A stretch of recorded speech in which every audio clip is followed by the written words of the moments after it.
I've got skills, they don't know where to use me. I'm like the best dressed dude at the nude beach. Nice to meet you.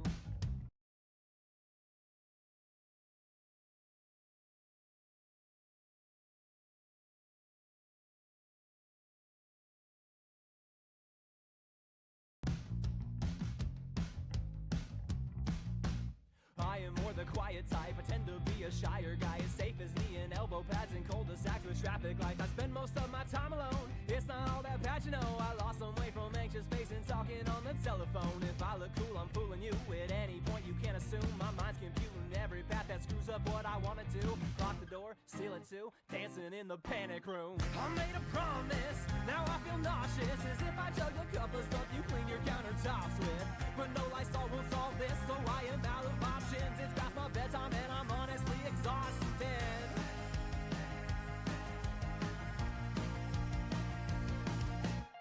And I just want to be more than nostalgia. Receive like a hot dog down at the dog park. Be your best friend. The things that I can't shoulder well, I pass on to my older self and hope I learn to cope so I don't end up broke or overwhelmed. Cause vocally, I'm not the best, I'm openly admitting that. But if you cared, I doubt you would've made it past McCracken. Yeah, if I look brave, I'm secretly pretending I'm a different me. The one on stage who plays and sings and claps and shouts and basically behind the door, just out of view, dancing in the panic room. I made a promise, now I feel nauseous, as if I chugged a cup of stuff you clean your countertops with. But no Lysol will solve this, so I am out of options. It's past my bedtime and I'm honestly exhausted. But if you want it, hey, hey, hey, hey, hey, hey, hey, hey, hey, hey, hey, hey.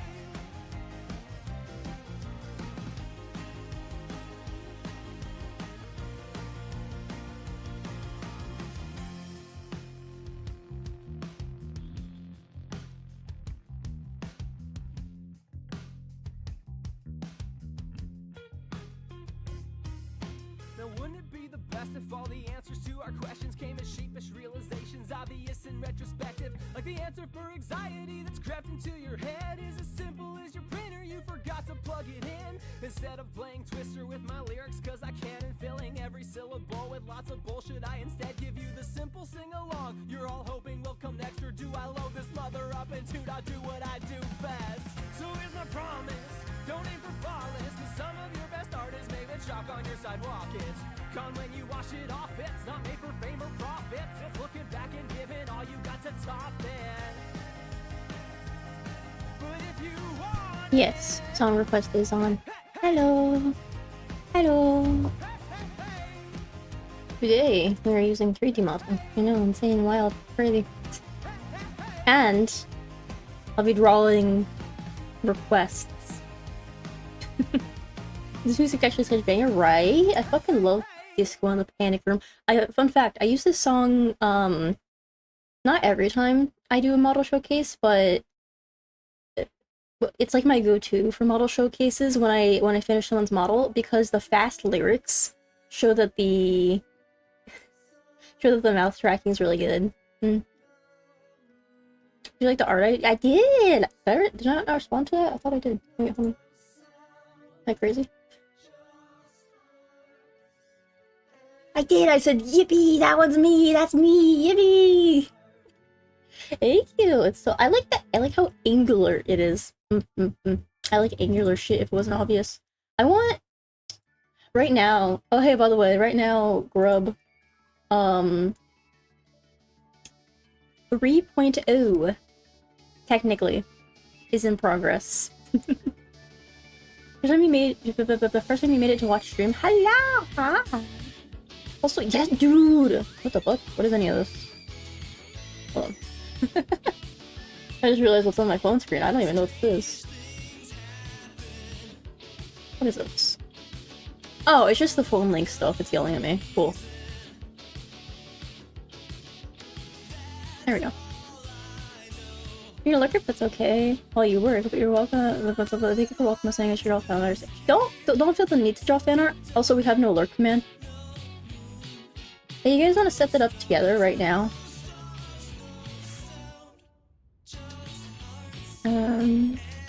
I keep saying I'm gonna do it, and then I fucking don't.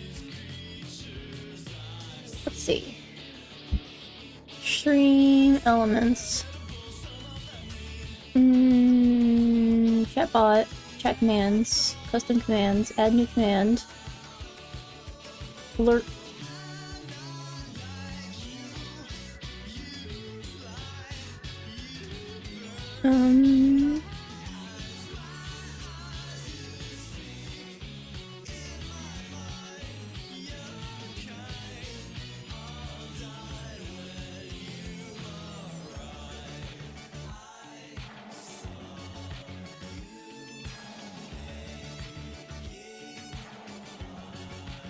Okay. What should it say? I'll learn to do 3D modeling, to do VTuber models of your OC. But I didn't make this model. I'm a 2D model artist. This one is made by Trailbot, like a hiking trail bot. They're in my credits, both in the YouTube description and in my Twitch description. There's a whole fun little slideshow. I've seen your channel, but YouTube threw it on my front page. Never seen your channel, but YouTube threw it on my front page. Sorry, your dog is sick. Just dropped a quick 100. I was gonna waste on magic cards. Good luck with your dog. Sorry, he's sick. Oh, thank you. Mental.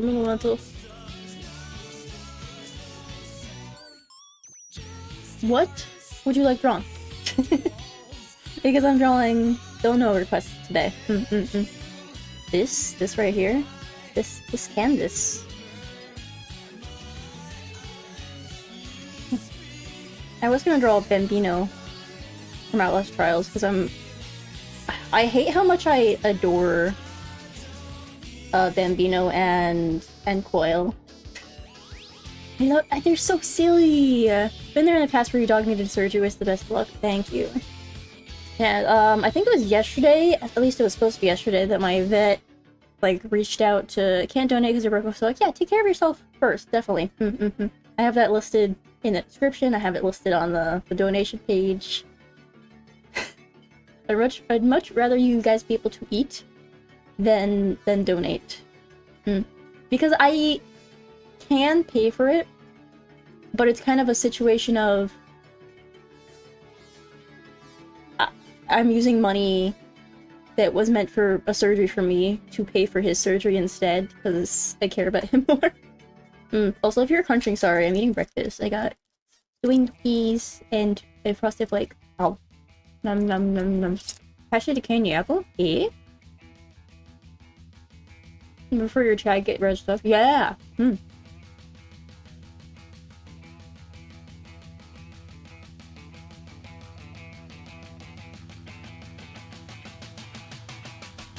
Okay. The Lord command now.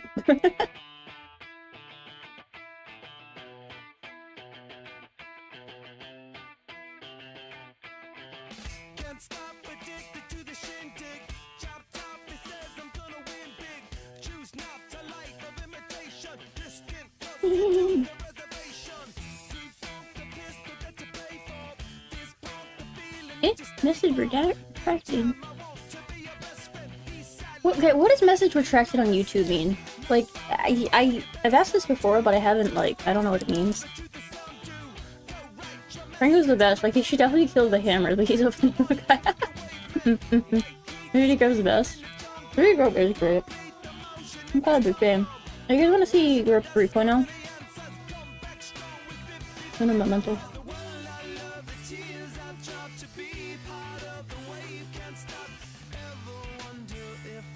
Nice to meet you. My name is Goldstar.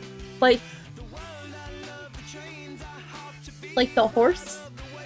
How's that horse game, by the way? I don't know anything about it. You can run messages? Oh. That's interesting. What's the need to, though? Like, would you get embarrassed? You spell something? I don't get it. Whenever I do a message I don't like, I just hope. Alright, Canvas is taking a hot second to load, so I'll just show you. In my files. Look! It's new wub! It's new wub! Maybe I will open the canvas, actually. I want to zoom out.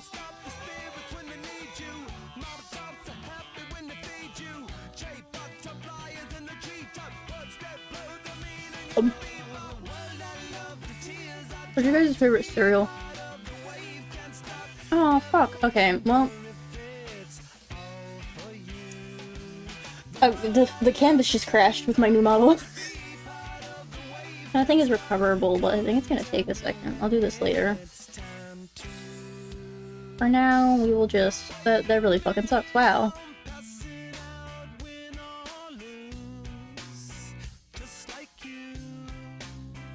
Right here, yeah. New grub model. Stupid scorpion! Ripana. Stupid scorpion! Thank you for following the Beano. Oh wait, no, that's from 2 days ago. Thank you for following Arzen VT.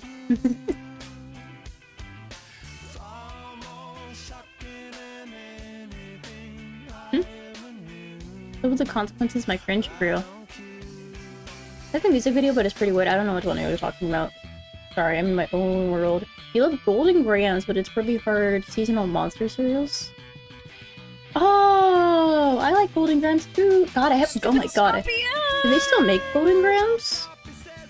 Thank you for following I Pan de Agua. Yeah, new grub. And then I also have my original hairstyle. But I like to go shoot more, and also I have a chomp taken out because you guys keep saying you want to eat me.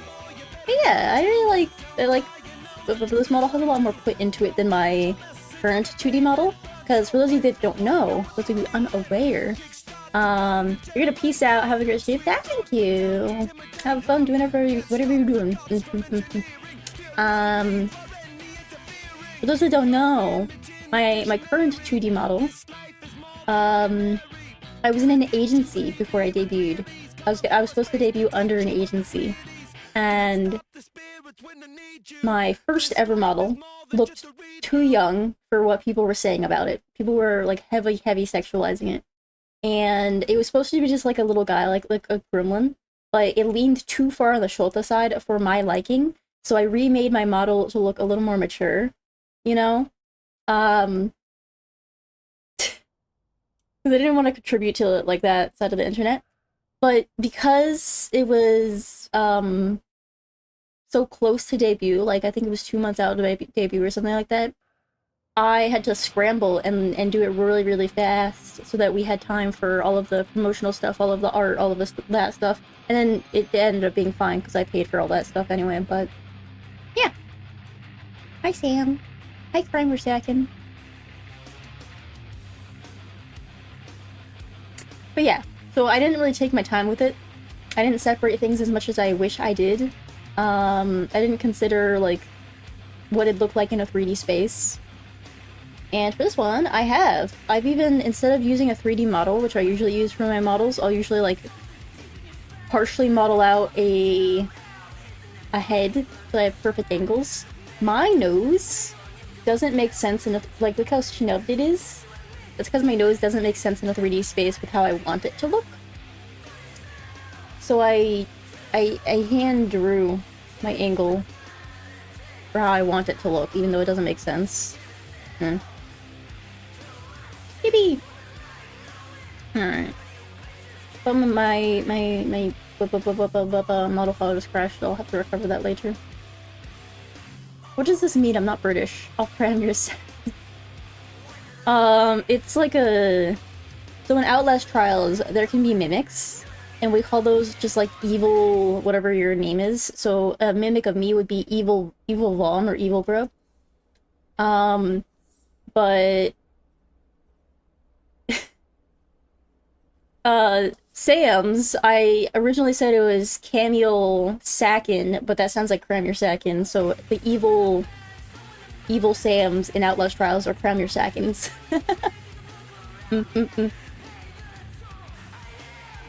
But Rob, I thought you were already evil you. Yeah, well, evil new model looks like that. You. I'm so excited for it.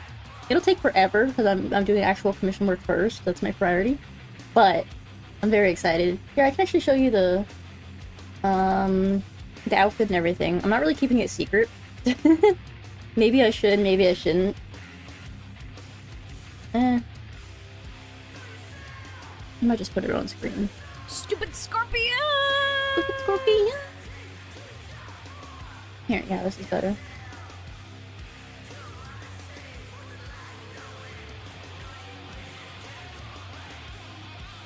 Thank you for following. No potassium left. Oh, so real. I have. Oh. Why is it? I have a potassium deficiency. But yeah, new muzzle. I really like the cardigan. Maybe like a skinwalker? Yeah. Yeah. Howdy, hello! 72-inch LED lamp pole. Can lamp poles be well? No, LED is just like a type of light bulb. What am I thinking of? I don't know. My town put the wrong light bulbs, or I don't live there anymore, I guess. But my town put the wrong light bulbs in the street lamps, and they turned purple after like a week. Have you ever tried lettuce milk? No. Fun fact, I'm allergic to milk. It makes me very nauseous. I say... Oh, I hit the mic, sorry. I say eating milk right now because I'm eating cereal. They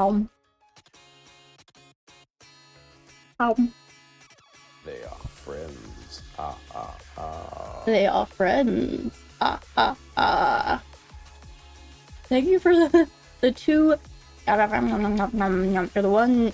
something. Thank you for the gifted subs, Broken Nose. The one gifted sub to the community. I appreciate it. Sending support for the doggy? Thank you. The best way to send support is through the GoFundMe. Not because I don't appreciate support on Twitch, but because Twitch takes a share of donos, and I can't cash it out until the 10th of next month. So for subs, it'll take half, but for bits, it won't take any. If that makes sense. Hi, Rina! Offer to send you the rest of the money early if you need it. I feel bad, because I haven't finished the art. Maybe. I feel bad. Forgot Twitch was a corporation? Yeah. What do you mean? We have to... What do you mean? Someone needs to make a streaming platform where it's completely funded by the ads. I think that'd be good. Anyway, I'm drawing Bambino. Because no one told me what to draw. Who else is allergic to fruit here? I'm not allergic to fruit. But I have a few allergies that are kind of strange.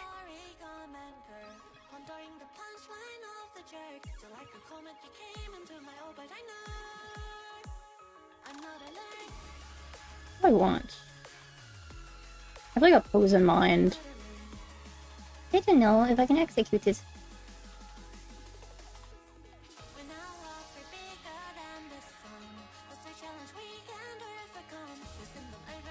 Well, I'm sure I can, but it'll just be like kind of annoying.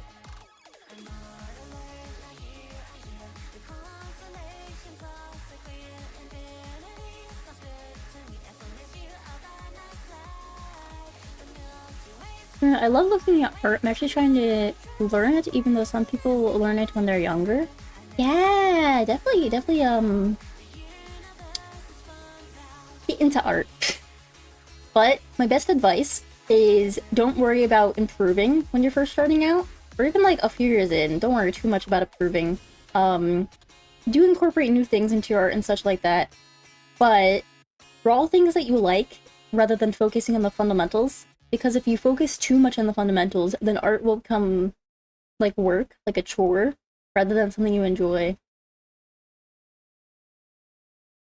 Get with your sandwich, gotta run, do your thing, but like, okay, bye-bye, Wina. I'll work on your model later today. Me no can art, but me like it. You should try art, I think. Alright, I want like one arm. I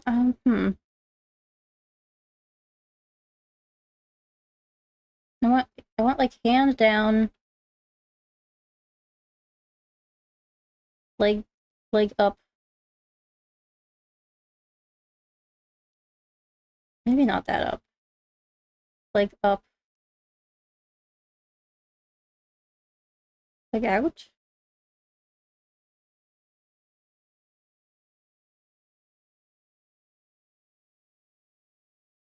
And then done. Why is music not playing?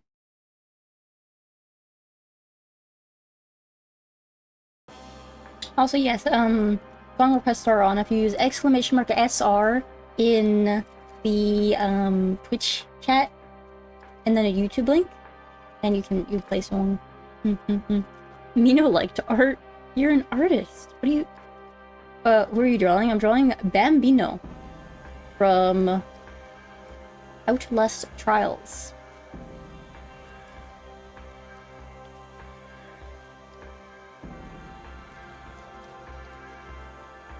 He is a horrid, awful human being, and I hate him.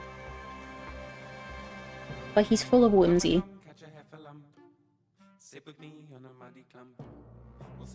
And his design is fun. Run along now, don't be glum. Get you gone now, have some fun. Don't be long for the end is nigh.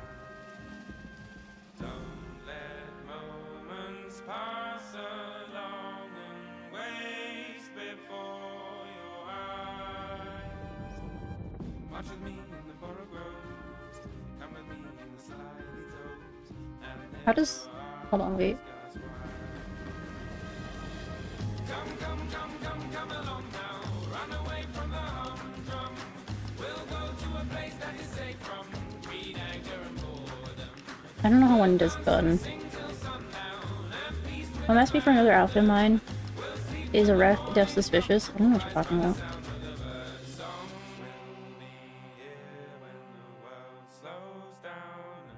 Oh yeah, I did do that. Sorry, that wasn't a like me being coy. That was I didn't remember that happening. Yeah, I want to doodle you, but whenever I have the time, that is. But your regular outfits are very, very detailed.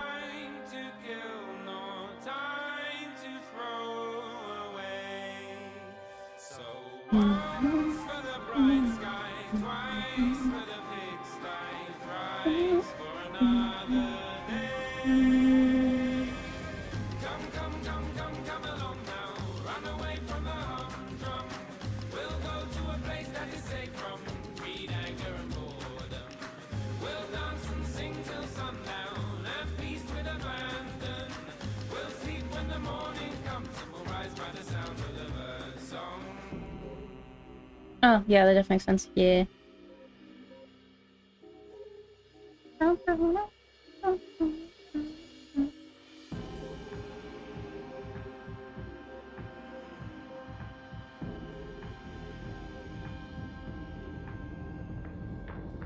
Come with me, catch a rare type specimen.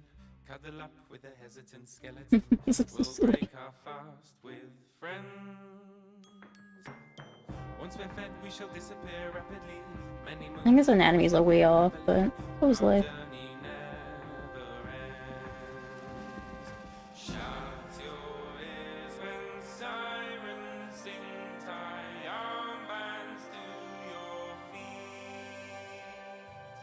Listen up and you won't go wrong again.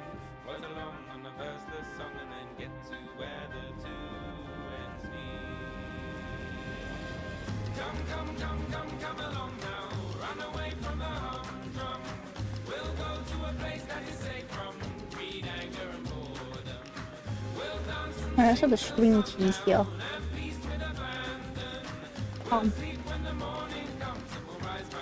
Pretty in my room. I don't know. Dude, I've been craving Dutch Bros so fucking bad.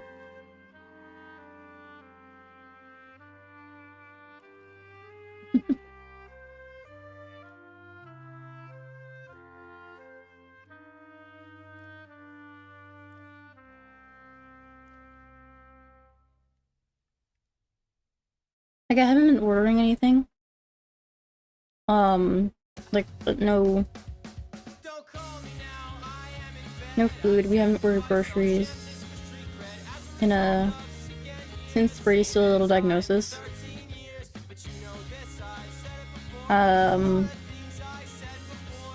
Stuff like that.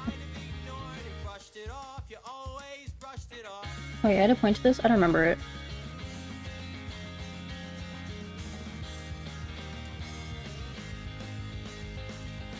Pacing down the hallway stairs, mental notes of quick repairs to gaps in my story for tomorrow morning of why I was up at this hour. When I have children of my own, and when they have children of their own, I'll spit and spew of my dumbass high school endeavors with prideful so much better. But when my freezing lore I think this leg is wrong. grinning little shit, I knew the truth in every foul sound I had admitted just 2 nights before. Goodbye was not I think both these legs are wrong, actually. it's clear to you, but to no one was it clearer than to me. Since day one, I've been locked in. I'm not. Anytime I do a chibi, for some reason my brain's like, do a complex pose. You will enjoy it. And then I don't ever enjoy it. I lie to myself. What are you drawing? Bambino. From Alice Trials. Though, if you donate, you can request what I draw. And I will hold Bambino.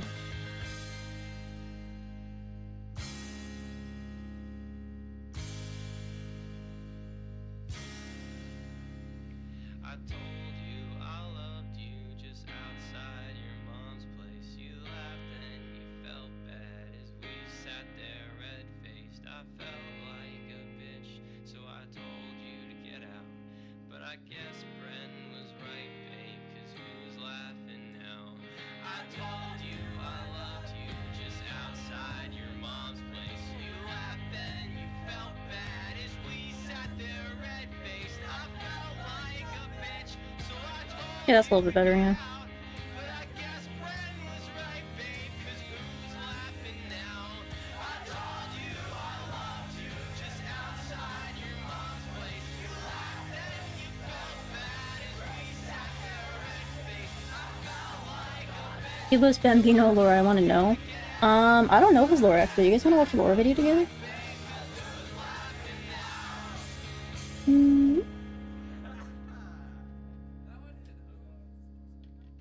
I know he's like a really bad person, and he's done like sex trafficking and drug trafficking. Bambino lore.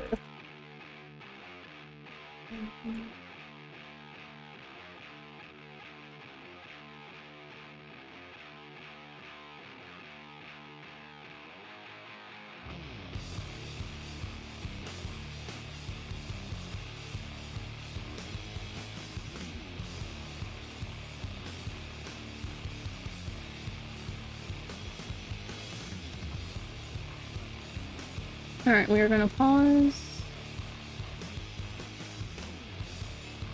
Or I'm gonna try to pause music if it fucking lets me.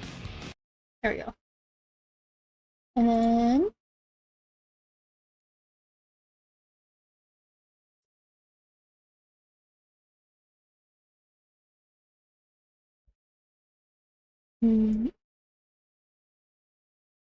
Lupara, a sawed-off shotgun that gives him more range than any Outlast villain thus far.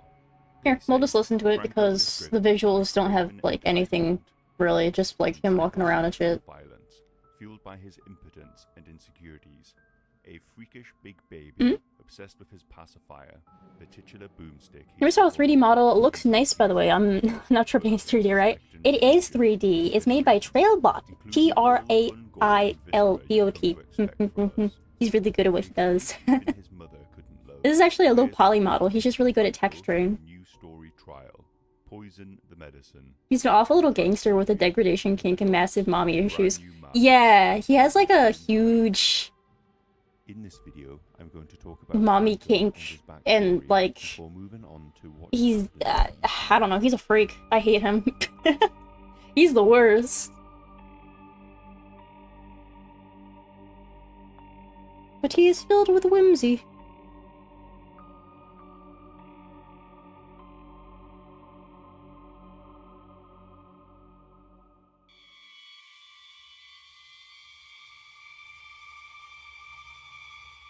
Franco Barbie was born in Louisiana.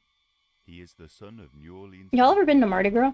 Salvatore Barbie. I've been to Mardi Gras. He never Not very knew fun. his birth mother, who passed away, Though I don't drink, and was so... raised as an only child with his father's numerous wives. In Clyde Perry That's letters, beautiful. they say Yeah. Franco's first murder was committed as a child, approximately age 12. However, in the Murkoff Collections comic, an informant who works for Salvatore Barbie says that Franco was only 10 years old when he took his father's shotgun and killed a man who owed his father money. The kickback from the blast hit Franco in the face, breaking his cheekbone, eye socket, and teeth. The informant tells Clyde he wasn't pretty to start with, but after that, Marone, kid looks like an asshole with eyeballs. They also He is note so that ugly. the only time his father hugged the boy or seemed proud of him. After the first hit, Franco would later go on to become a debt collector for the mafia and a hitman. He sawed the barrels off the front of his father's shotgun, which he uses for his hits. As well as his work for the crime syndicate, Franco commits a string of murders with likely psychosexual motivation. His impotency could be a contributing factor to these murders.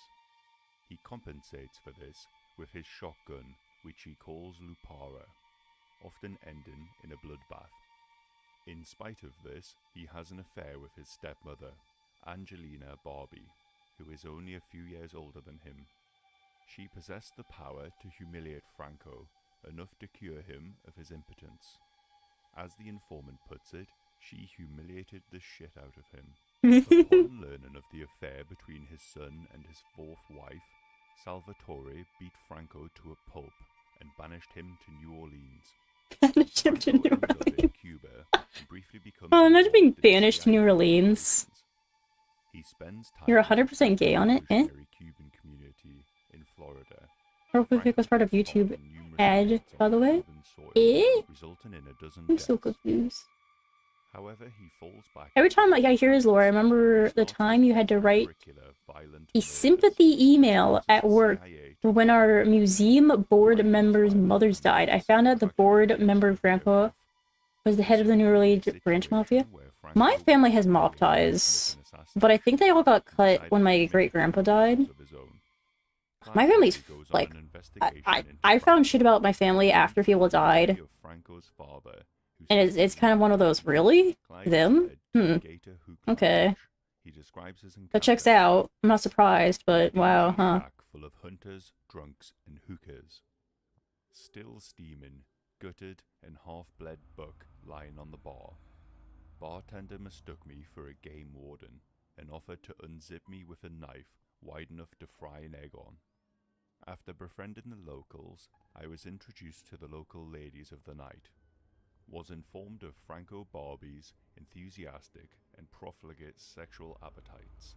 Confirmed he's a Nancy, limp where it counts, and eager for the business end of a Limp life. where it counts. Despite his He's also appearance, canonically, they have charitable notions of his appearance, hygiene, and their own personal safety. yeah, he's also canonically He stinky. learns from the bar that a prostitute named Jenny is the only one that can handle him, as she doesn't take any shit from anybody. They even tell Clyde an anecdote of Jenny breaking a pit bull's neck with her bare hands. Clyde Perry makes his way to the Runway Inn motel, where Franco is likely to be, with prostitute Honey Island Jenny. After surveying the motel for 3 hours, at 3:44 a.m., he hears screams coming from inside. The desk clerk responding to the noise complaints is seen fleeing the room. Jenny is found, brutally murdered, with her belly cut open and innards exposed. Franco's gun and Hey, I'm glad I didn't show the video. all still in the They room. straight up showed that. Clyde Perry reaches for the gun. He hears a voice coming from inside the corpse. Franco emerges from Jenny's Oh, his wiener's out. stomach, yelling at Clyde not to touch his Lupara and whining like a newborn baby. The two fight, and Franco gains the upper hand, hitting and disarming Clyde. Our last trials were for Franco Barbie. Yeah. Lupara. You're gonna hop off, have a good time, Buster. Another Brubster. patron Hello! walks into the You may room. leave. Franco murders him. I will give you permission, just this once though. After the Use it encounter, wisely. Clyde has surgery on his skull and leg and recommends Franco, saying he is an effective practitioner of violence and extremely charismatic individual. Highly recommend. How are there so many wieners on my screen? This is a YouTube video. How'd they get away with this? Franco Barbie was later captured and sent to the Signala facility. Franco wears a white striped suit and blue. How do you dono on mobile? In the description of the video or of the stream, there'll be a link at the top. Got to go, I'll be back. Okay, bye. There'll be a link at the top and it'll bring you to the GoFundMe for Brady. We know his mother died. I originally thought this was during childbirth, but there is a line of dialogue where Franco claims that his father murdered his mother. I never knew my real mother. My father killed my mother. You know that? Doctors, you listening? I had a new mom every year. Franco has deformities which look like birth defects. We could assume that it was a difficult birth, and could be why the father has contempt for his son. Lacking a mother, Franco was never breastfed. He seems to have a fascination with breasts, which is both sexual and the desire for a maternal bond. Where are you, Mommy? Bro has such mommy issues, it's wild. Baby's cold, and baby's bad. He seems to particularly have a thing for gooseberry, and he's not shy about expressing it. He's very much not. One is a hug. Just one hug. Maybe a little sip. We could just put a bag over that goose puppet, pour a little Chianti, put old Blue Eyes on. Oh, she'd crush me like a hot little grape. Studies show that adults who are not breastfed during infancy demonstrated higher levels of hostility and aggression. Suckling a nipple stimulates a child's oropharynx, which focuses attention on the area and reduces attention to other influences. The informant in the comic says Franco collects nipples. These are souvenirs taken from his murder victims.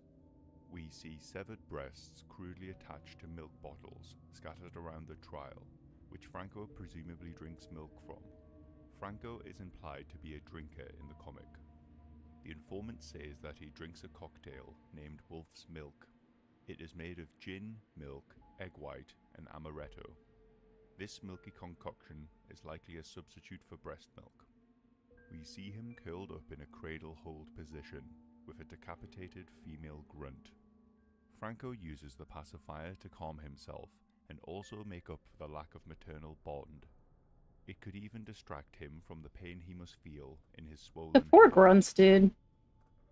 His blonde hair is fallen out, causing bald patches Like, Franco on his large head. milks His the eyes grunts. bulge and are swollen He milks other and people too, to be fair, but indicative of brain damage, likely also the caused grunts. by And then trauma to the head. male On his grunts, character model, we see Coil, the like, right canonically side of assaults his them. skull is particularly disfigured, with the like, sexually entire assaults them, skull clarify. being enlarged. This could be a mixture Which, finding of out birth that defect from his troubled Coil's birth canonically pansexual is such like a random. received from his father. Franco But bears resentment it's, for his I don't know, father, it's kind of funny. if not for the physical abuse, then for banishing his son. I had a new mom every year. The last one? Oh, she knew how to mother, let me tell you. He curses his father in the trials. Fuck you, Dad!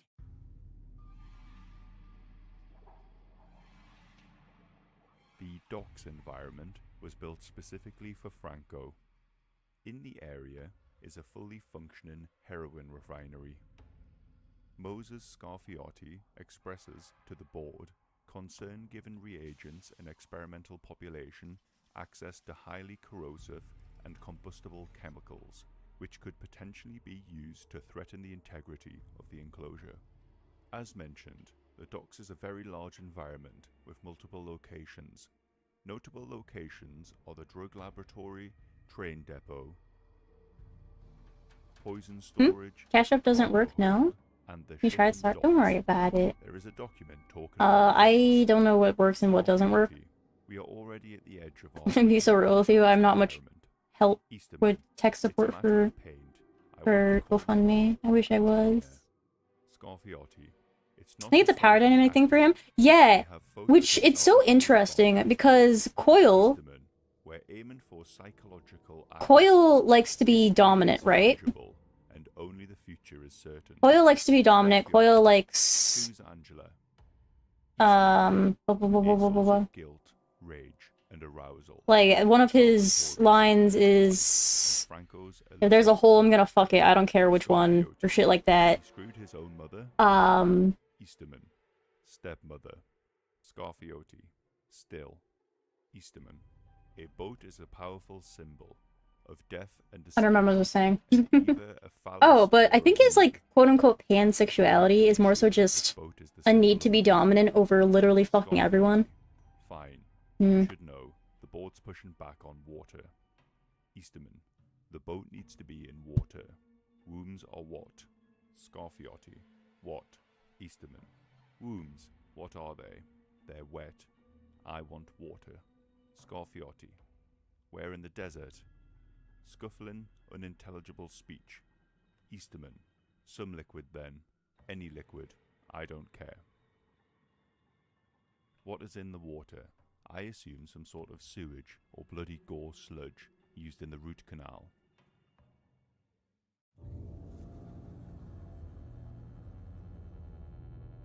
Yeah. Lastly, I want to talk about Easterman.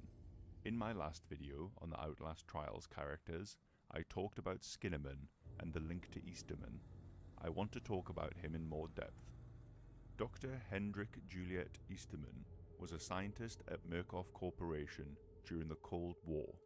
At the Signala facility, Dr. Easterman is the director of Project Lathe.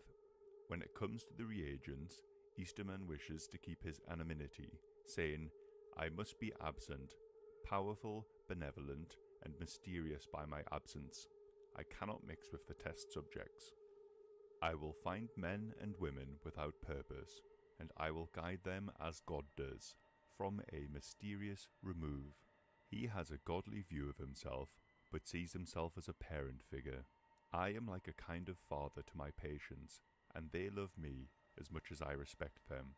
He believes he is doing good for reagents, and the It's so funny how Outlast, upon entering and exiting, you know, the game about fucked up shit and murder and necrophilia and forced feminization and like all these things has more representation, not just in sexualities, but in race and body type than like most games do. The weapon is central to Franco's ego. Scarfiotti. Are you drawing? I'm drawing Bambino. We're listening to his lore right now, actually. Alvalanos, which is why we're giving him blanks. He is a enemy in Outlast Trials. Away would be the same as castrating him. Scarfiotti. An armed prime asset is not going to produce reagents. It'll produce chum. Easterman. It would be like castrating him, his father, and his grandfather, all in one fell swoop. The gun has been passed down through generations, and we know that Franco carries around Lupara to compensate for his impotence. But perhaps there is a deeper bond with the weapon. What does impotence mean then?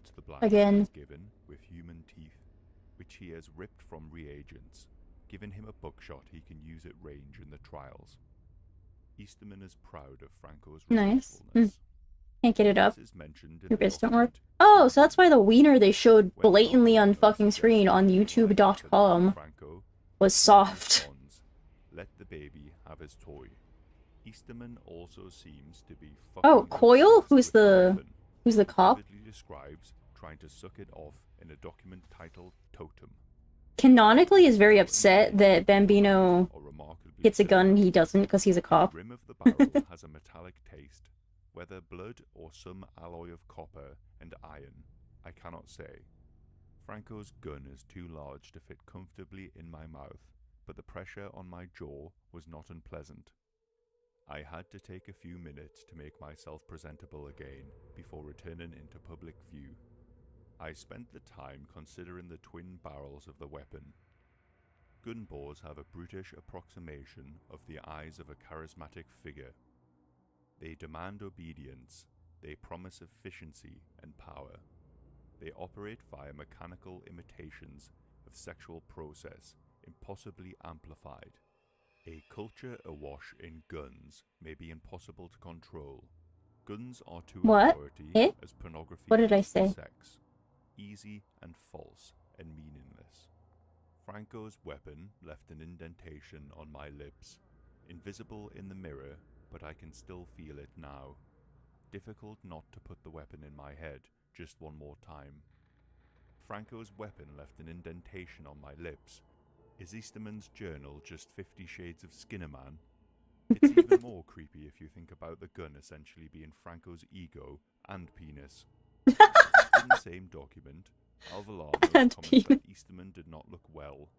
Easterman replies, I'm fine, fine. It'll grow back. Hello, The reason he Adeptus mentions his hair growing back Volcun. is because a few Vulcan? months earlier, he noticed his hair falling Hi. out in clumps.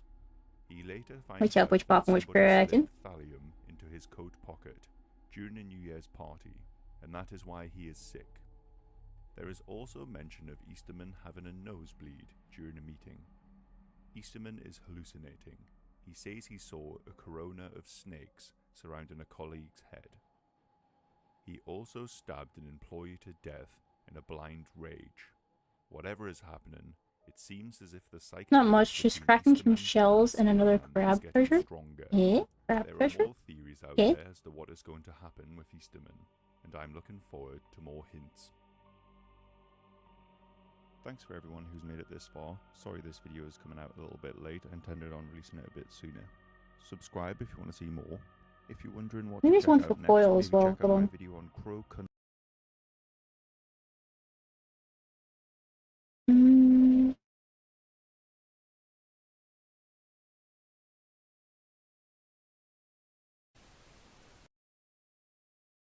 Oh, here's one on the. Oh, there's a bunch. Ooh, yeah, let's listen to these. Fuck yeah.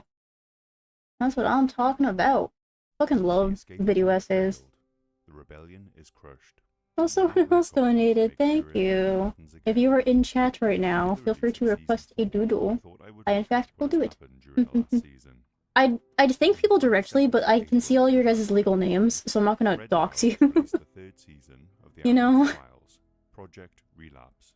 This came after the Under Surveillance Souls like being event Dark Souls? where Eh? Amelia Collier executed her plan by rerouting the Wait, that's a lie! No, don't click that! into the biohazard disposal What the fuck? facility Hold on. at the end of season 2. With Let me this, see. in the new trial, Liquidate the Union. I set up a donate command, but it's not fucking working. Here, I'll just pin it to the top of the thing. For some reason, the stream elements donation So join me while I look back at season Project Relapse. thingy overrides my custom command. I can't figure out how to get rid of it.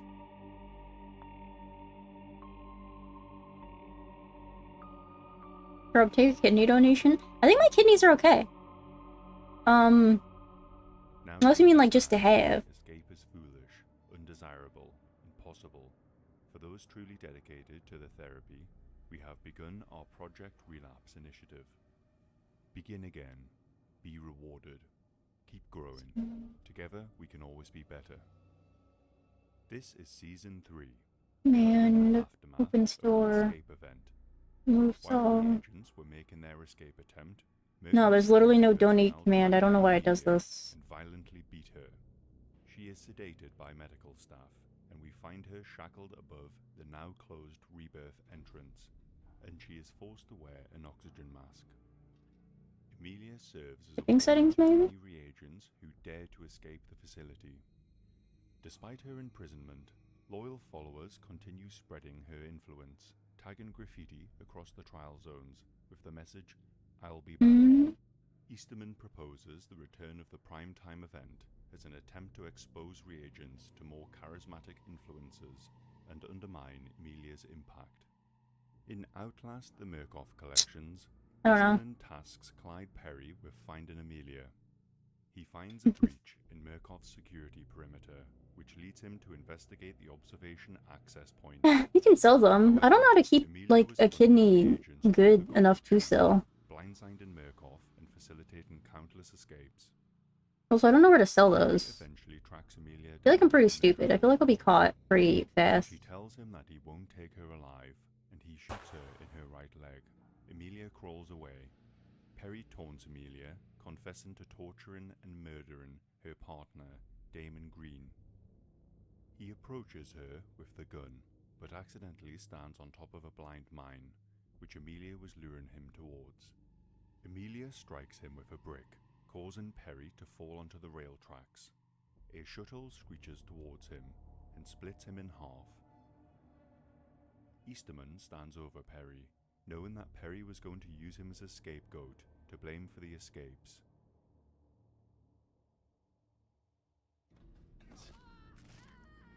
Amelia runs off, but is later captured and taken to the medical ward before being strung up in the sleep room. In the ward, Easterman looks at a file for Henrietta. Oh no, this is a relapse recap. This was one of the events they did. I want the Jaeger.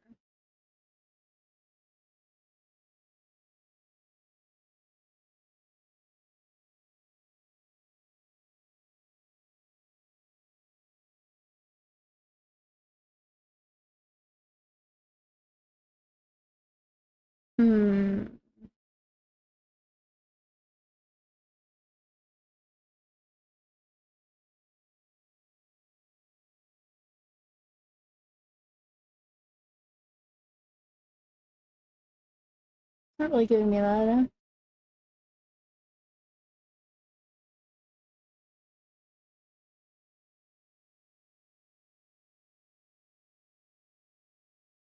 Man.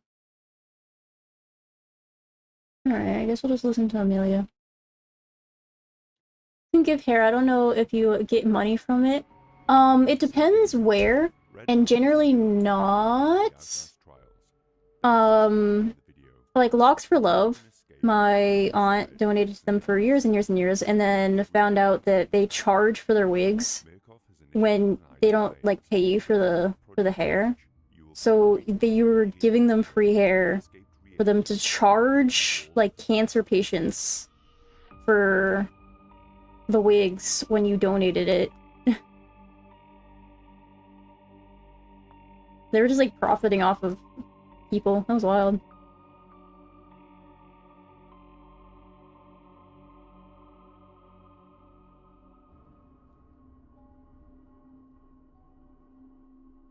Hope you reach your goal. Thank you.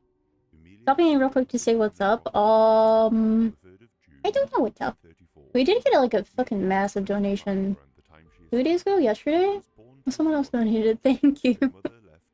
Again, I can't call out your name to thank you directly. Gotta go for a sec. Bye-bye. I can't call out your name to say it directly because it's your legal names, but I appreciate it. I do. Yeah, someone did it like a fucking $900 donation. That's fucking crazy. And then during this stream, we've gotten 170. And no one's requested for me to draw anything yet. I've just been drawing Bambino. Notes that she asks several questions about another reagent named Damon Green. 3 days later, she returns and volunteers for the trials and is transported to the Signala facility. Damon Green is either a love interest or someone dear to Amelia. Sometime afterwards, Amelia goes missing somewhere in the facility. During Project Countdown, Amelia and her group entered the docks and managed to escape the confines of the trial environment. Clyde Perry is brought in to help find her. He goes to Doris to ask her for information on the missing... Oh, fun fact, Doris is a lesbian. He doesn't feel like sharing, but he finds a way to convince her. She tells him the missing reagent is Amelia Collier, and that she is... And the Jaeger is her girlfriend. The information in her file to find Damon Green. Perry investigates Green. He tells Perry that if Amelia is in the trials, she's probably watching them now, and that once she sets her mind on something, there's nothing you can do to stop her. Perry says that the people of Illinois wouldn't be happy with the two together. Interracial couples were presumably frowned upon in 1950s Illinois. Perry pokes out the eyes of Green. Perry pokes out Green's eyes with a steel skewer hooked up to a battery. Green dies during the torture and is dumped into the waste disposal area.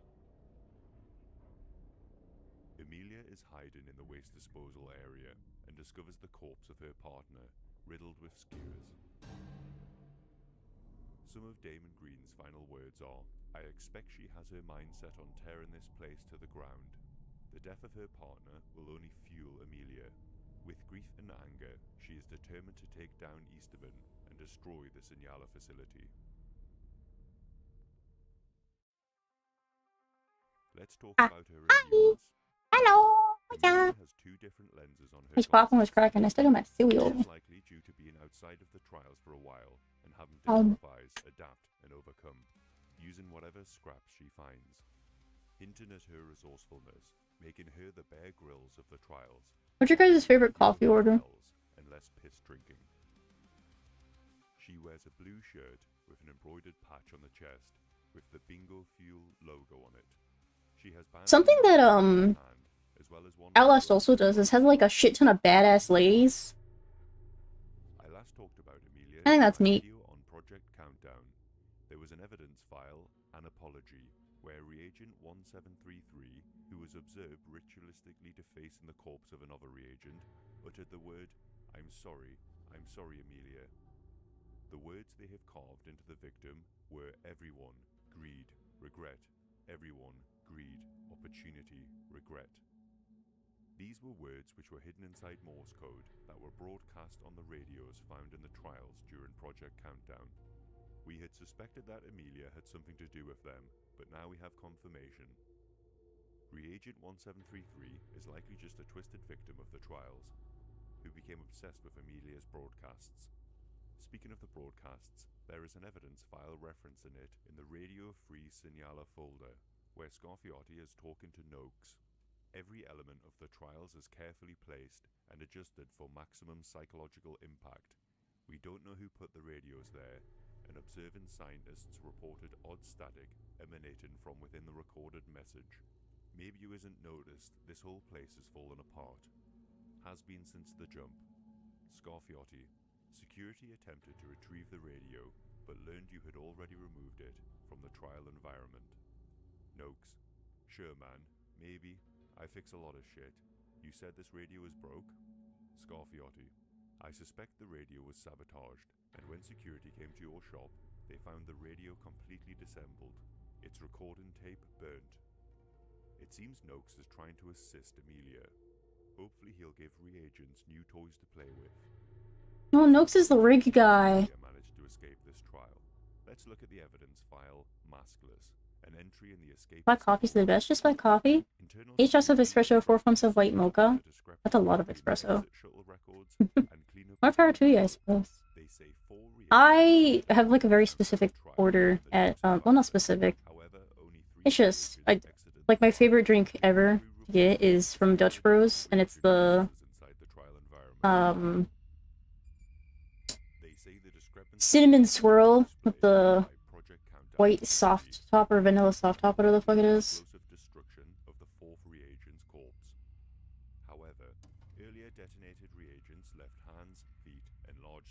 Makes me quite happy. The cleanup crew also reported discovery of an unconscious pusher class experimental population discovered without his gas mask.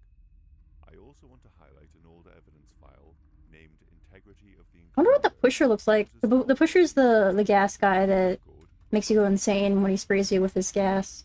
To make this a functional heroin refinery, we are necessarily given reagents and experimental population access to highly corrosive and combustible chemicals, which could potentially be used to threaten the integrity of the enclosure. It is possible that Amelia has harnessed these chemicals to make her escape.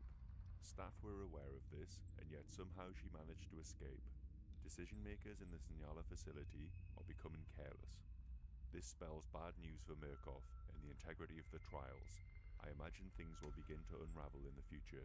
Amelia's disappearance hasn't gone unnoticed.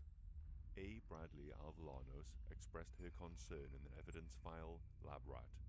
She says forensic of the April 11th doc trial discrepancy are extremely concerning.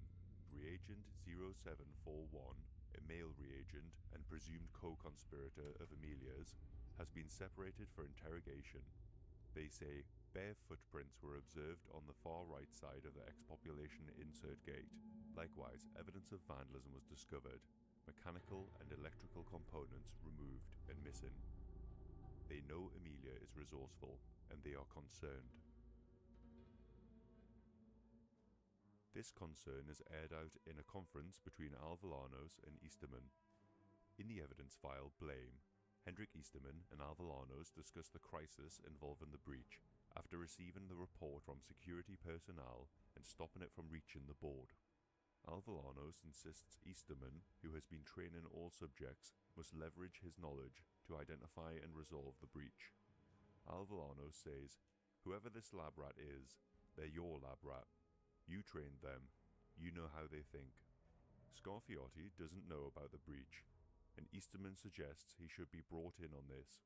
If the rat's trying to get out, Scarfiotti would know the weakest points in the perimeter. However, interrogations yield no useful information, as Clyde Perry reports. Initial interrogations of reagents present at the time of the escape have proven unfruitful. All three insist that they went into the trial without a fourth member. Possible that base-level suffering of reagents in the Signala facility is undercutting the effectiveness of torture as a tool of interrogation. We hear more from That's interesting. Hendrik Juliet Them Easterman, saying that private torture wouldn't work on the player characters, which are the reagents, because of the amount of injuries they suffer during the game. Over the test subjects, he feels blindsided by the secretive behavior among them. He says, "I'm supposed to own these people's dreams. How can they keep secrets from me?" Perry has restricted his involvement in the investigations, further aggravating his sense of hopelessness. Of this, he says, "Infuriating. I can't lose control." He dusts off a quote from Leyland Coyle, which he thinks matches his predicament. "I don't care about control. I want authority. Can you have authority over yourself without control? Maybe I don't worry about it. Maybe they'll torture me to death." Reflecting on Leyland Coyle's statement about authority versus control, Easterman questions his own agency and bleakly considers the possibility of being subjected to torture if the board finds out. Easterman's look changes when he identifies the escaped subject during interrogations of test subject 0741. "Amelia, I know the name of the rat in the walls. Amelia." Perry, with his electrodes and steel skewers, couldn't break Amelia's co-conspirators. And then I remembered, I own these people's dreams. I had them cleaned up, returned to their cells, and drugged for the usual paralytic trauma therapy. I was alone when 0741 spoke the name Amelia. Considering his state, I could only question him on a totemic level regarding Amelia, who he has elevated her to something like a prophet. I questioned the others in a similar state, and got confirmation of our little lab rat's God, I want to name. listen to Mr. Ballin now. A I've been listening to manual record so... search is prohibited God, hiccups. I've been listening to so much, on my own, with cave nothing diving but the first stories. name. But who can I tell? Who can I trust? Mm-hmm. Nobody, nobody, nobody. 3 days, Amelia, you've been in the walls. What are you doing? When do you make your break for it? With no one to trust and limited tools for tracking her manually, Oh my... Easterman remains in isolation, anxious about her movements as she hides within the facility. The clock is ticking. Amelia's intentions and next steps remain unknown. Wait for my word. Be ready. They're gonna pay for what they did. I missed the last event. I'm very The one they're excited talking to about now. experience the new trials in Season 2. I like the thought of Amelia flipping the I know it's still facility on its ongoing, head but and like the main shit already sabotaging the happened, and I'm trials. sad. As reagents, we will be caught between two opposing forces. I wonder if reagents will work with her, since she's being viewed as a prophet. We know Noakes and Doris seem to be keen on helping her. I hope they can work the power dynamic into the objectives and gameplay. We've seen snippets of new areas teased in shorts, so I'll definitely be taking a look at them. Get subscribed if you want to hear my future impressions on Winter Kills, Season 2, and Project Breach. Thank you for watching. More crowbar, I see? No, I don't know what you're talking about.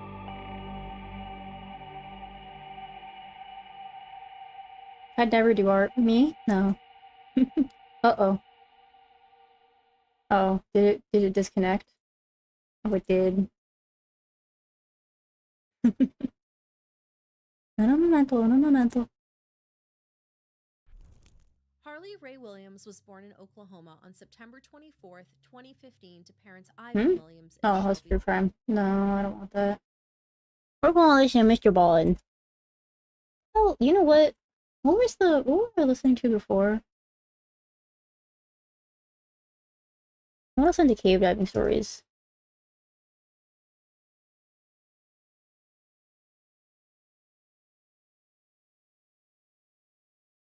Mr. Ballin. Today, we have a very special bonus video for you guys. It's a collection of 4 claustrophobia-inducing diving stories.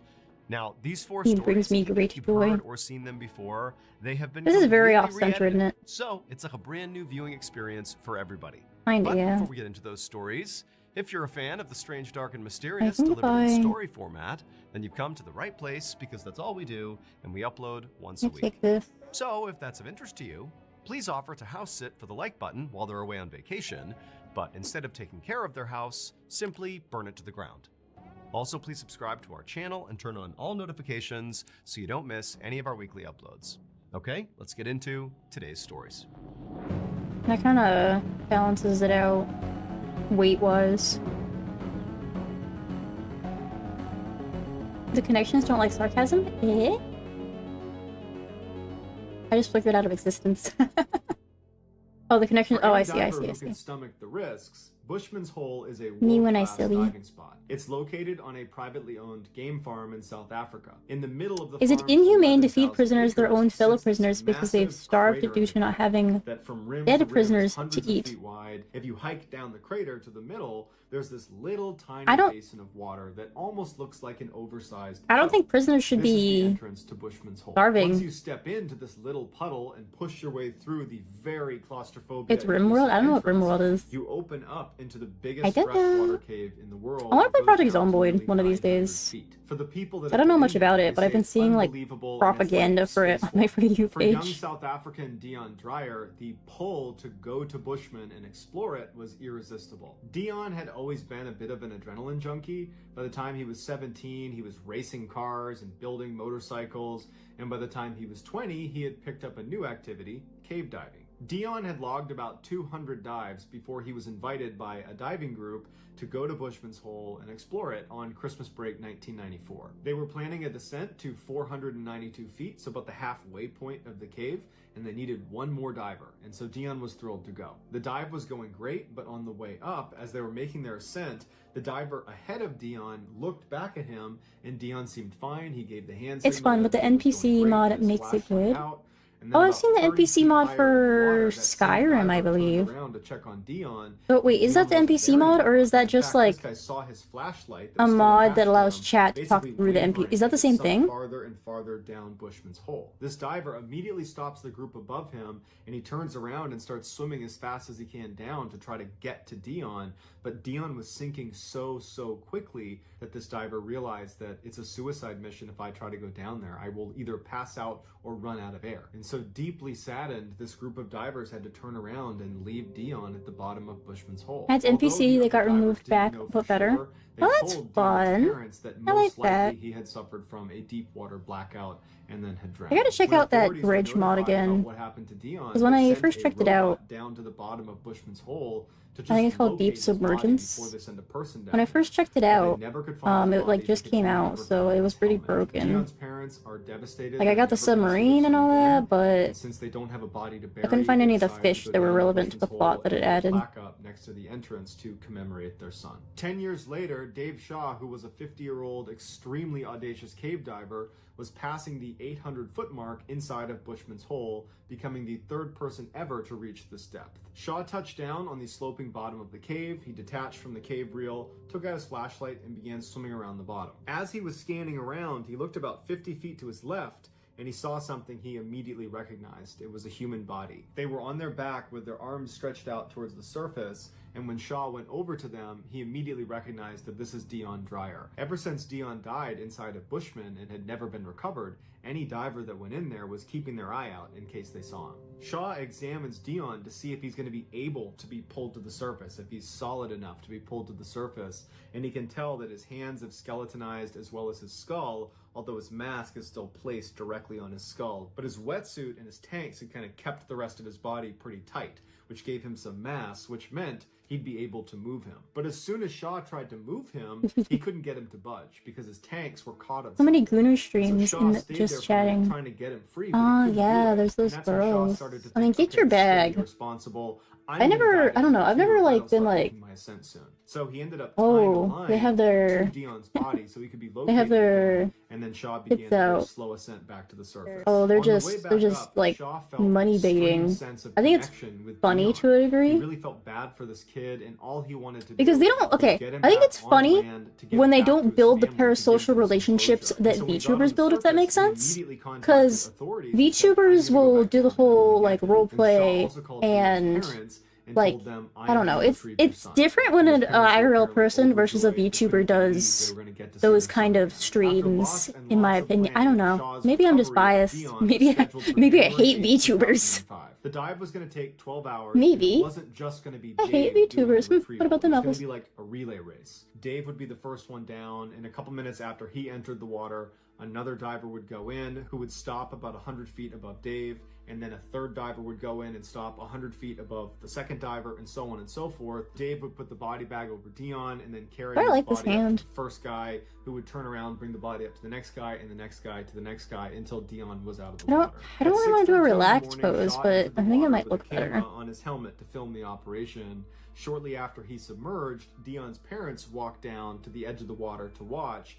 They showed up intentionally late so as not to put added pressure on Shaw. Shaw dropped very quickly to the bottom of Bushman's hole. He actually arrived about a minute and a half faster than he expected to. As soon as he got down, he shined his light and he found Dion's body. He went over to him, he got the body bag out, and he got to work. 13 minutes after Shaw had submerged, the diver who was slotted above him, that would be the first to receive Dion's body, began looking for signs that Shaw was done and was moving up towards him.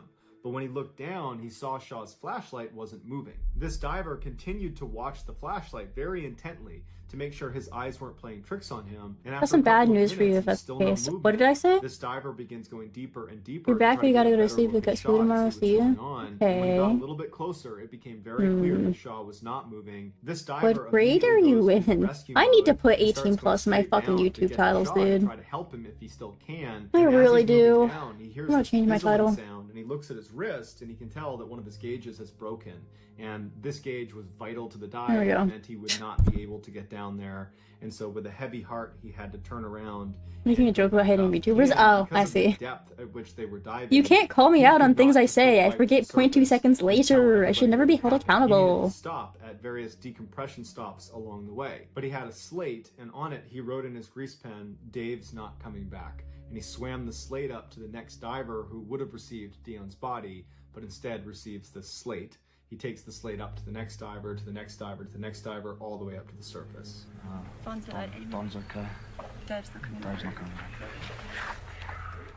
As soon as this message was read out loud to the group standing around Bushman's hole, which included Dion's parents, there was 30 seconds of stunned silence. No one could believe this was happening. And then after the silence, Dion's parents are beside themselves. Not only are they not going to see their son probably ever again, but they feel like they are somehow responsible for Shaw's death. Eventually, by the end of the night, all of the other divers that were in the water that day successfully exited the cave and were just fine. As for Shaw, much like Dion, there really wasn't a good way to get him out, and so everyone came to terms with the reality that he was going to be down there with Dion probably forever. The news was so devastating that the team decided to leave all their equipment in place. Eventually, they did need to go down and collect their gear, so I have everybody to try goes for down to comedic the edge of timing and for it Bushman's to hole, notice and in time. before they begin Yeah. retrieving all of the Or also lines, go, huh? they sang What are you talking about? Praise You're and crazy. Memoriam for the lost diver. Afterwards, they started pulling up What do you the lines, mean? and as they're doing Huh? that, they What did I noticed all the say? bubbles coming up from the bottom of the cave. And they looked a little bit closer, and it was Shaw's body and Dion's body. Basically, Shaw had been attached to this line, and he had managed to free Dion before he had passed.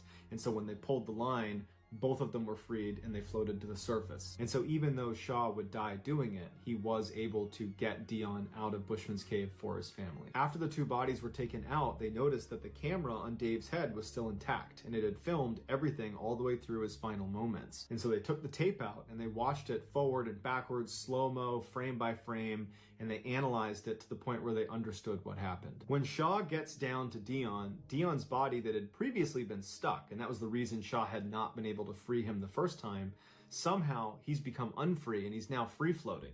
And Shaw is having a really hard time trying to control this free-floating body, and his body is literally breaking apart in front of him. As Shaw is trying to wrangle his body, you can hear him start grunting, his breathing is getting elevated, and he's totally losing control of the situation, and the bottom of this cave is slanted, and it's all silty and muddy, and so in the camera you see all this mud and silt getting kicked around, and the visibility is very poor, and after it clears, you see Shaw has gotten completely tangled in some line that's also tangled on Dion. So basically, Dion has become his anchor. At this point, Shaw shifts his focus to try to get the lines off of himself, and you can hear his breathing now is becoming much more desperate. It almost sounds like he's gulping for air, and probably at this point, although we don't know for sure, he's suffering from narcosis, which is a condition that divers will run into, where it's like you've drank a whole bunch of alcohol on an empty stomach. It's like you're totally drunk and you're confused, and it's clear that he's becoming a little bit disoriented. And instead of going away from Dion's body to try to go back up and save yourself, instead he turns and starts fumbling with Dion's midsection, and then he gets out a pair of scissors, but he doesn't use them, he just holds them. Finally, he turns away from Dion because it's clear you're not going to be able to get him out at this point,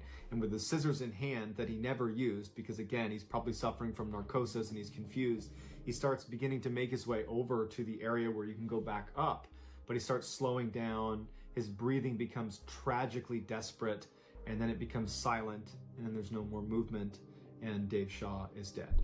10 days after the bodies were recovered from Bushman's hole, Dion's parents, although they are absolutely devastated about what happened to Shaw, and they feel very guilty, but at the same time, they're so excited because they get to go to the morgue and see their son again for the first time in 10 years. They don't care what state his body's in. Just the fact that he's actually here, that their actual son is going to be in front of them, was just overwhelming for them. And when they went in, they were really fixated on the fact that he had underwear on that they both recognized. Apparently they had bought him a set of jockey I know there's a shit and he was ton wearing of jockey like underwear. cave As diving strange stories as and it stuff. is, it was I mean, like it's they been a got fat to minute bond since I heard with Mr. their Ballin. child I love one Mr. more Ballin. time. Mr. Ballin, my beloved.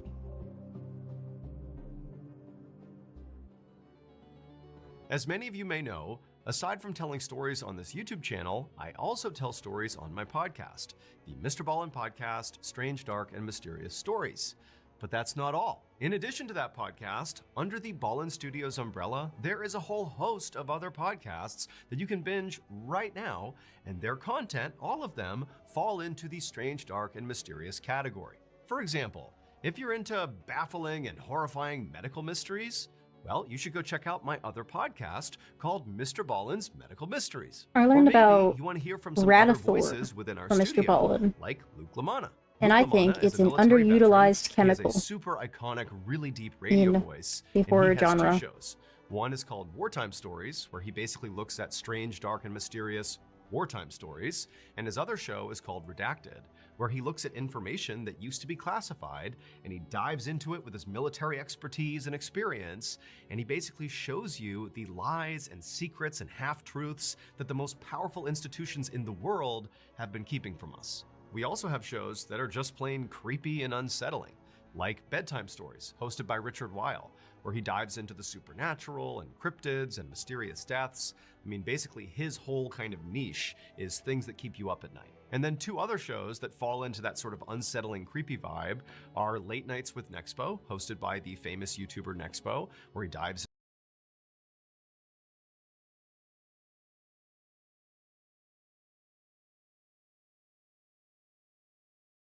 Hello everyone, and welcome back to Scary I Interesting. want coffee. In this video, we're going to go over two extremely strange dive sites.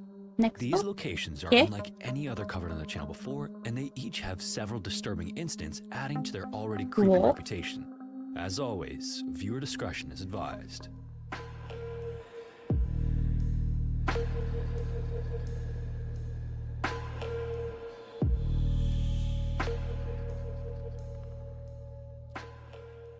One look at the Fosse Dion in France's Burgundy region, and it's easy to see that this spring is unlike anything that's ever been covered on the channel before.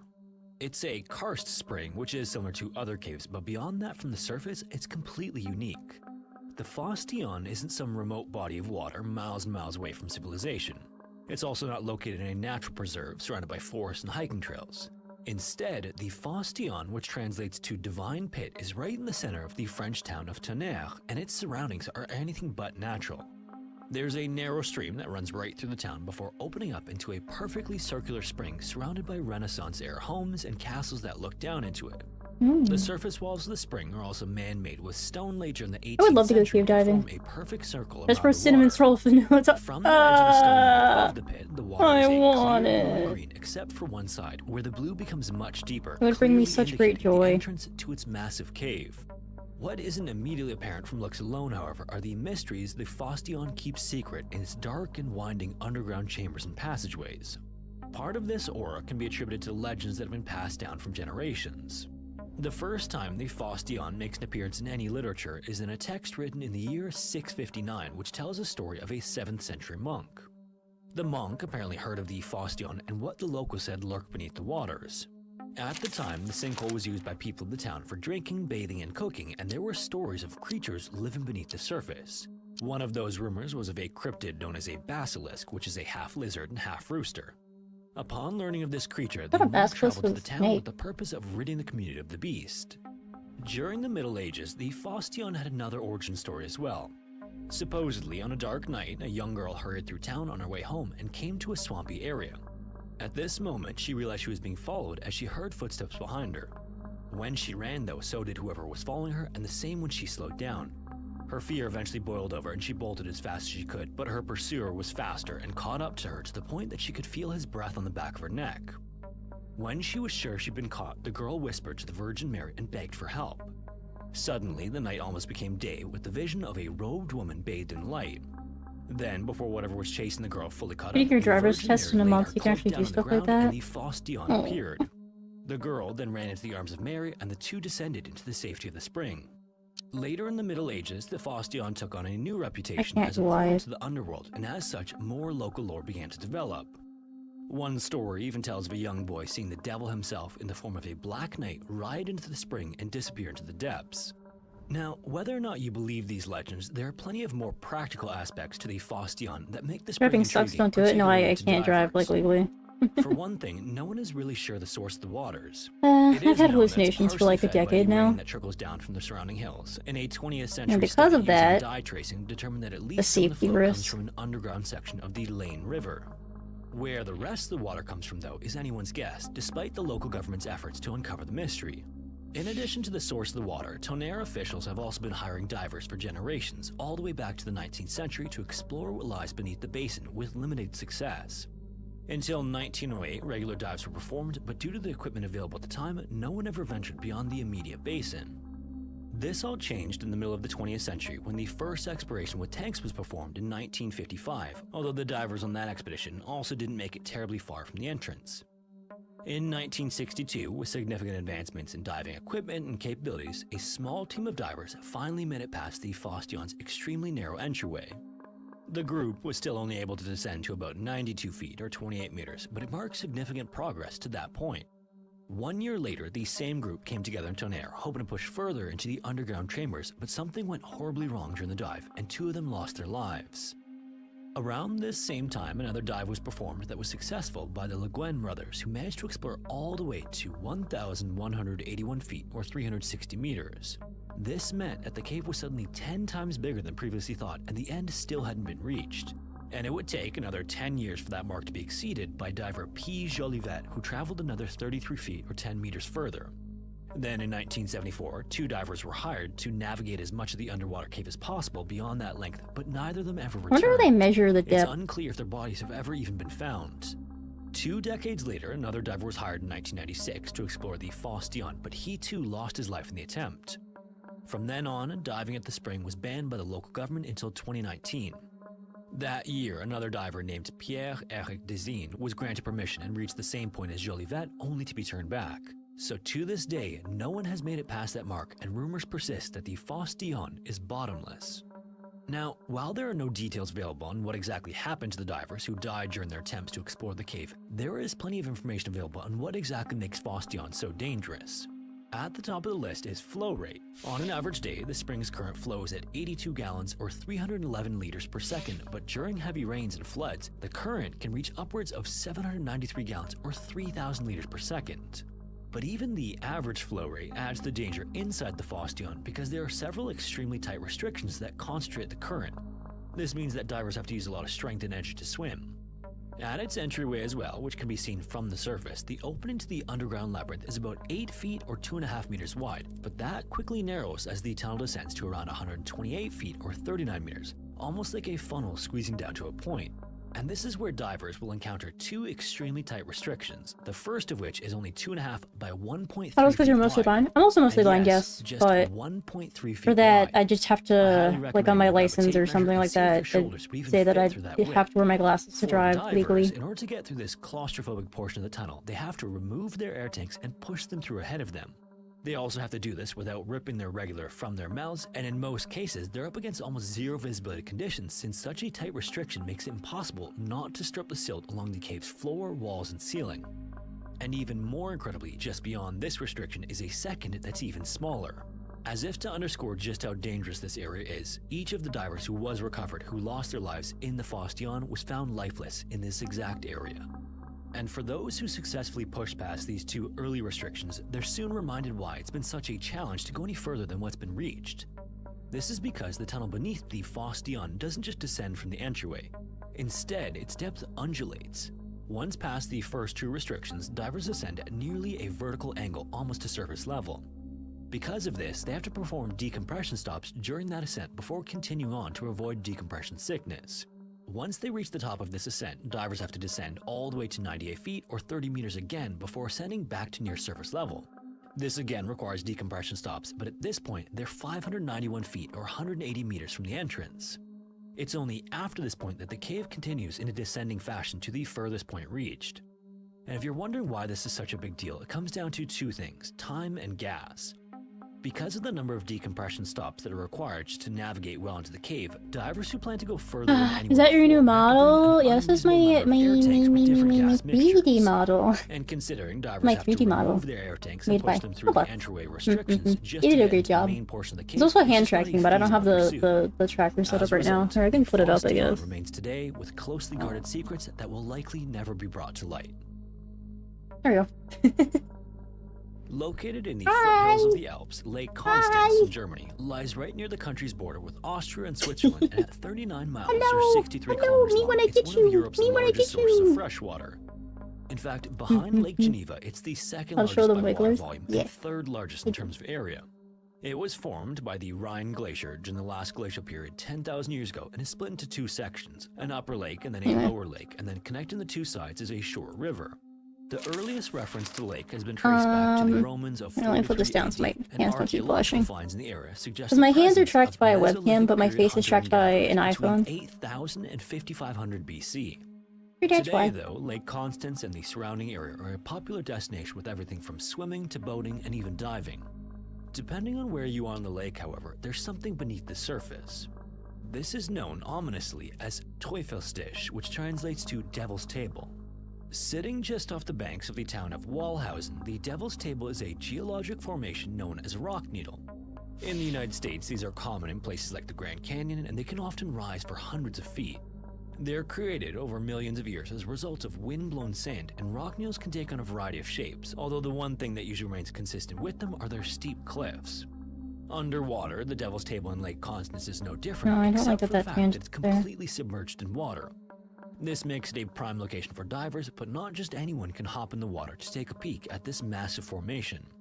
Today, diving at Devil's Table is strictly regulated, as the site is infamously known in diving circles for being challenging.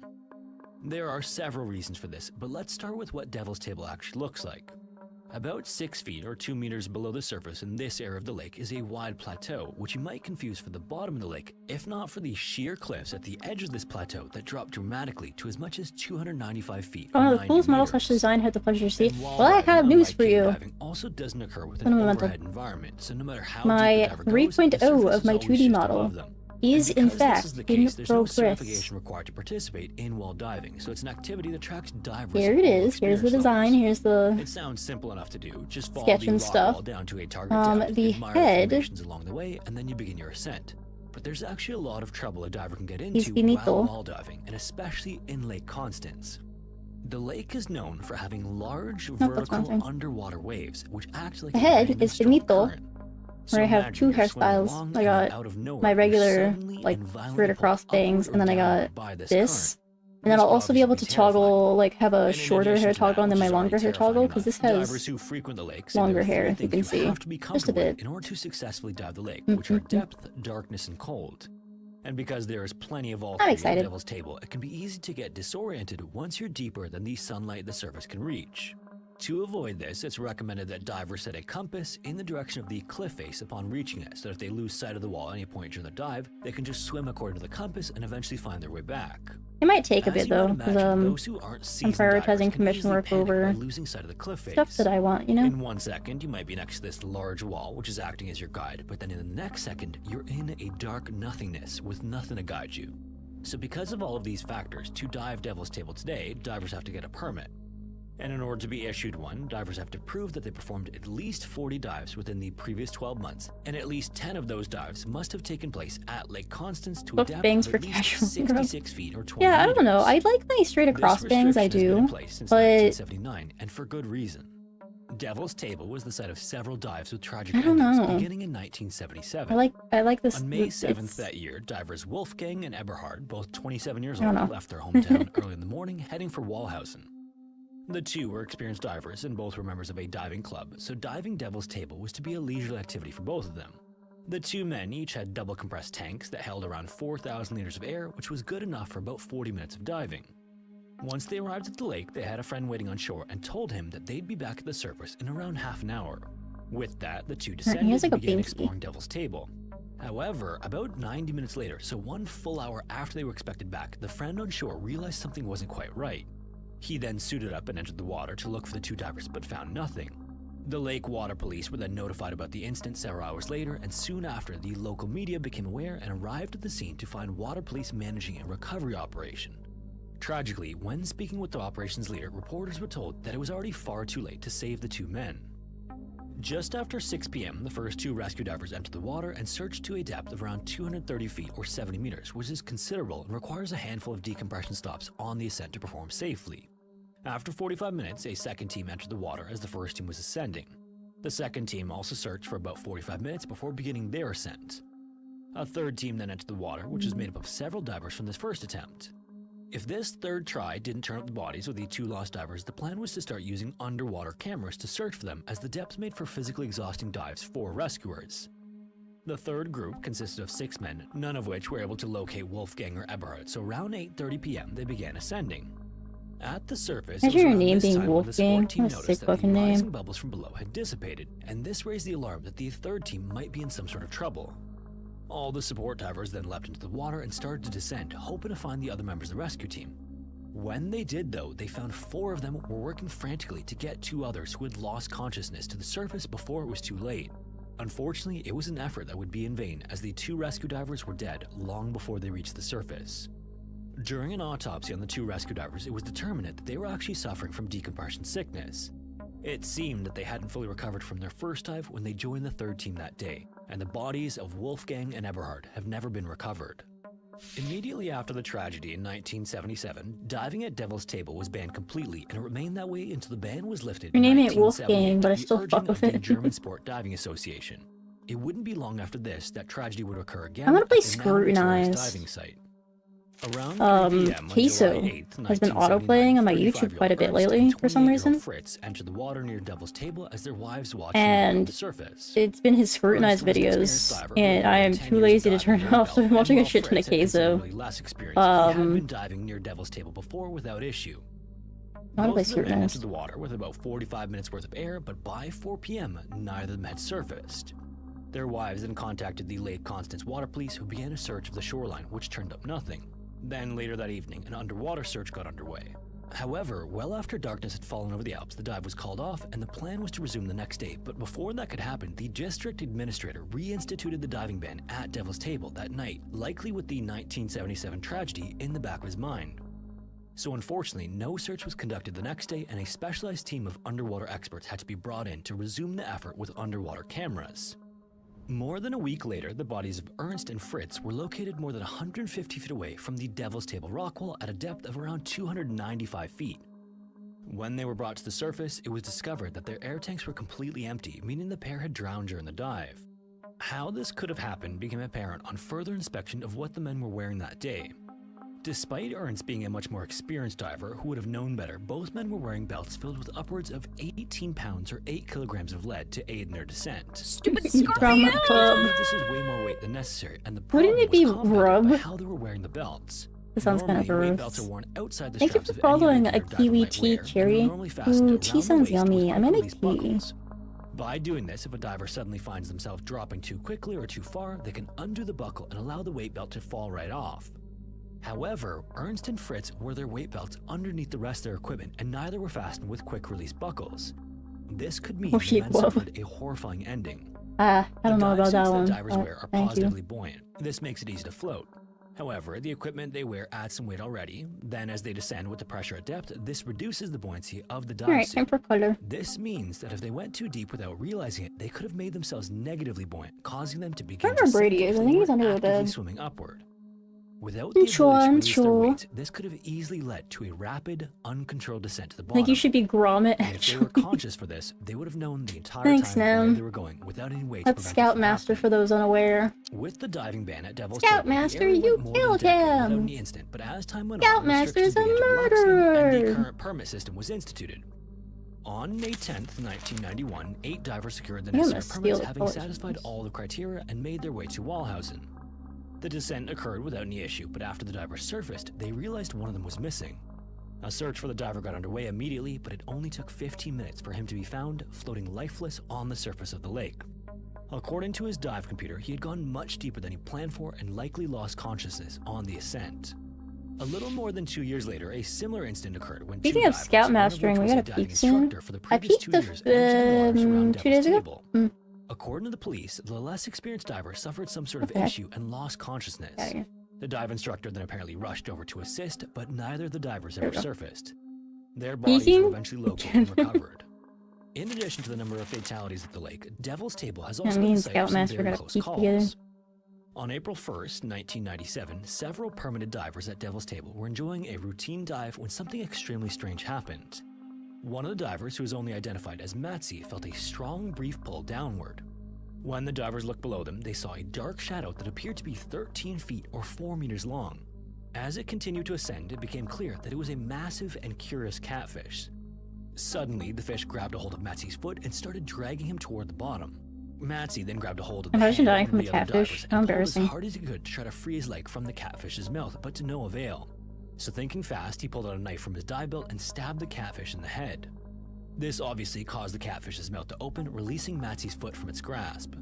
The catfish then sank back into the depths as Matsy and he and his dive mates initiated an emergency ascent, and all would survive the instant. Now, obviously, this incident doesn't really have much to do with Devil's Table itself, but it is still ironic that it happened nearby. Thankfully, though, other than that, since the permit You restrictions would went into carry effect, it. only 2 I divers mean, they are have lost their venomous. lives at Well, Devil's that's Table. just on their But despite fins. this, If they due to its bite long you, history, fuck all's the gonna reputation happen. persists to this day. And like, it's not. I've been stung If you by made it this far, catfish. thanks so much It's for not that watching. bad. In case you weren't already aware, if you want to listen to the audio-only version of these videos, It you can hurts, listen but where it's you not that listen to bad. podcasts. Also, if you have a story suggestion, feel free to submit it to the form found in the description. And if you want to support the channel, consider joining the Patreon or becoming a channel member here on YouTube. Anyways, thanks again, and hopefully I will see you in the next one.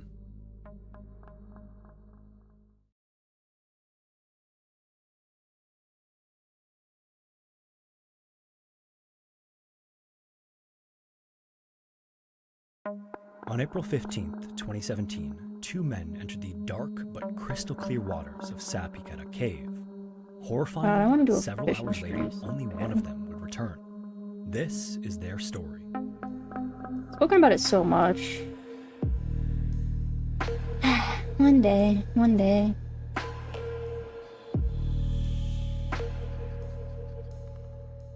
I need like a buddy though. I don't have any In the buddies mid-morning of April 15th, in my 2017, area. Shishko Gracia and 'Cause it's Guillaume Moscato not the parked best their thing cars to and were go gathering up fishing supplies.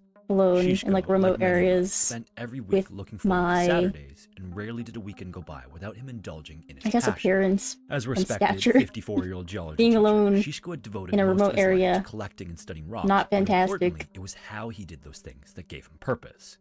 You see, Shishko Imagine was a seeing the cave ocean, diver, can't be and me. that day's trip would take Idiot. the two of them into Loser. portions of a cave that had never been explored before. This was one of his all-time favorite things to do. In addition to gathering rock samples, Shishko Skill loved to measure and issue. map caves, and even more than that, he loved the idea of being the first human to lay eyes on a cave's closely guarded secrets. And certainly, he was in the right place for it because he lived on the island of Mallorca, which is the largest of 4 Spanish-owned islands in the Mediterranean. These islands are situated about 200 kilometers to the east of mainland Spain and are a popular holiday spot for vacationing Europeans. In the 1950s, tourists began flocking to the island to enjoy the miles of white sand beaches, dry summers, and luxurious resorts. It also happens to be the home of more than 200 cave systems, and the full Mallorca experience for tourists includes seeing at least one of these caves. Vacationers tend to visit the show caves that have lights, railings, walkways, and even gift shops, but for those with a taste for adventure, Mallorca also has plenty of caves without man-made amenities. Only a handful of the island's caves, however, are reasonably accessible. Many of these are simply too difficult to reach in the rugged terrain and jagged cliffs unless you know where to go and have Maybe the right don't live in a equipment. desert, Yosh. After Yeah, checking to I make think sure that's they on have you. everything they need, Shishko and Guillaume walked to the mouth of the Sa Piqueta cave. It was a system that Shishko was largely familiar with, and in 2006 he was credited with discovering connections between Sa Piqueta and 2 other nearby cave systems. That day, the 2 men planned to dive almost a kilometer from the entrance to measure and map some of the tunnels and chambers they'd discovered. Like many other caves, Sa Piqueta is a mix of dry and underwater sections, so after crouching to enter the relatively small cave opening, they would need to walk through one of the dry sections to access the water. Once they were there, they made final preparations, secured their air tanks to their backs, and then slipped into the water before disappearing below the surface. The 2 men then began swimming their way through the first section, and ahead of them, they saw near-perfect conditions.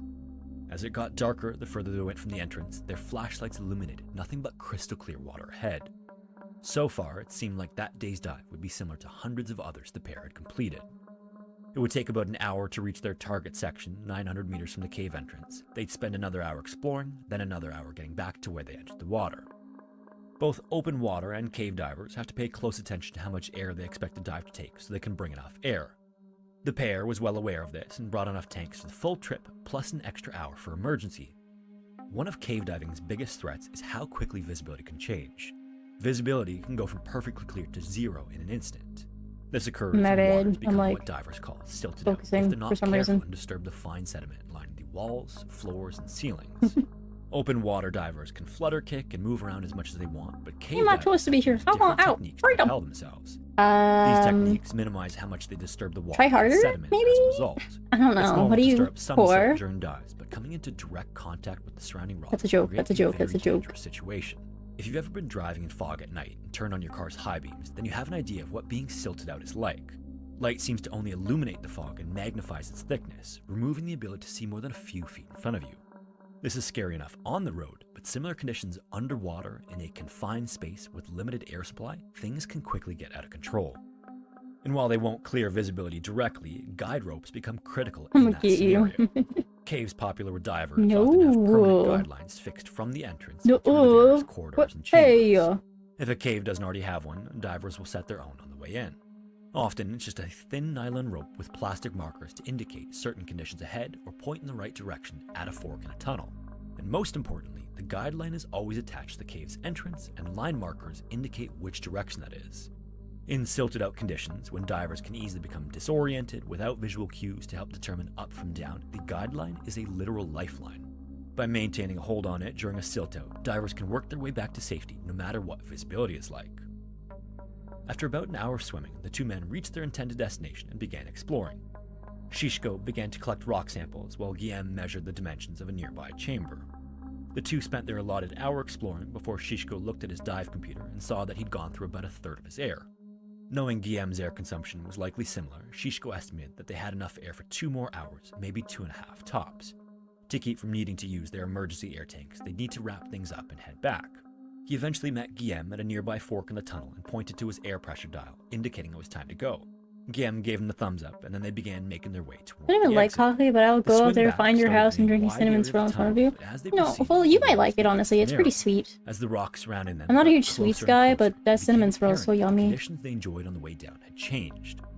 Even though they'd been careful to keep from stirring up sediment, it seemed that just their presence was enough to completely silt out the route back. Now, this wasn't an I like how this was unfamiliar supposed to be scenario me for such drawing experienced what divers, and they doing knew exactly what to what do, which was people lower who the donate guide want. rope.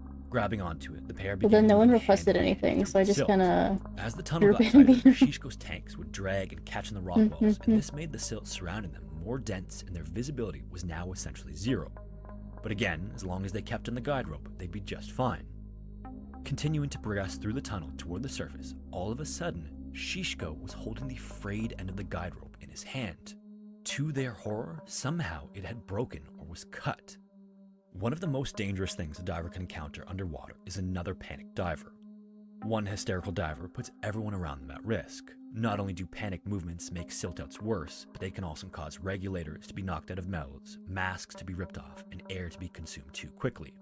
Calm divers think and react rationally, and Shishko and Guillaume were calm divers, at least for the moment. After briefly feeling around to see if he could find the other end of the guideline, Shishko pulled out a laminated map of the cave. With just enough visibility to see his friend in the map, he looked at Guillaume and pointed to a nearby tunnel.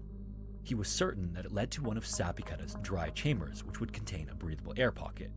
If Guillaume could find it, he could surface there and conserve what was left of his tanks.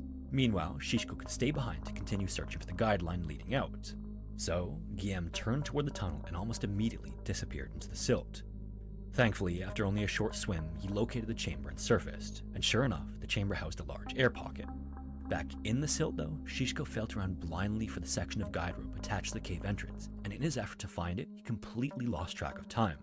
When he finally thought to check his air gauge, his eyes widened. He'd somehow been searching for the rope for an hour, and the physical effort to find it caused him to consume way more air than he intended.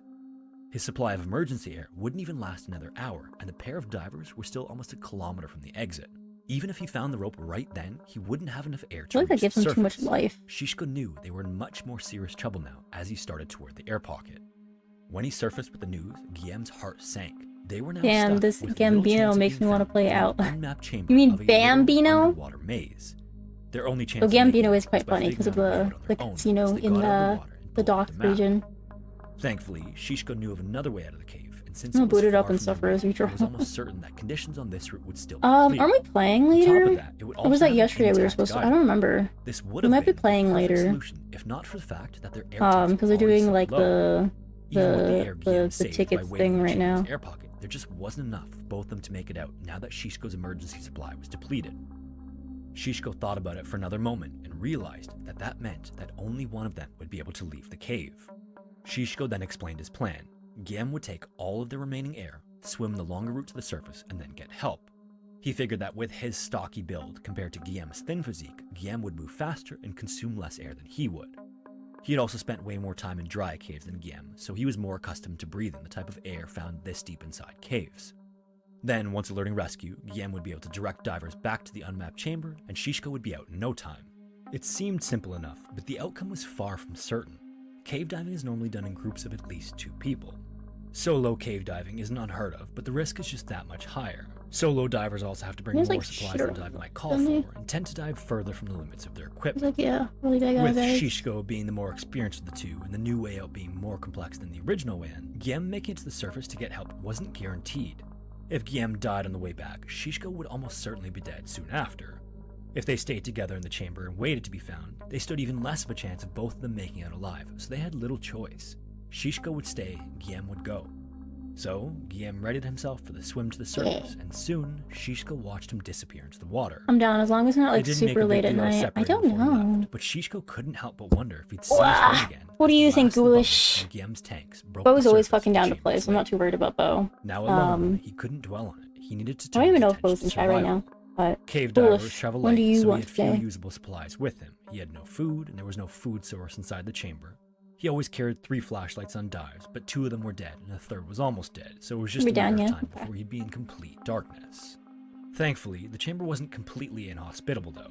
Measuring 80 meters long, 20 meters wide, and with a gap of 12 meters from the water to the ceiling, the chamber had plenty of room, so the air pocket was substantial.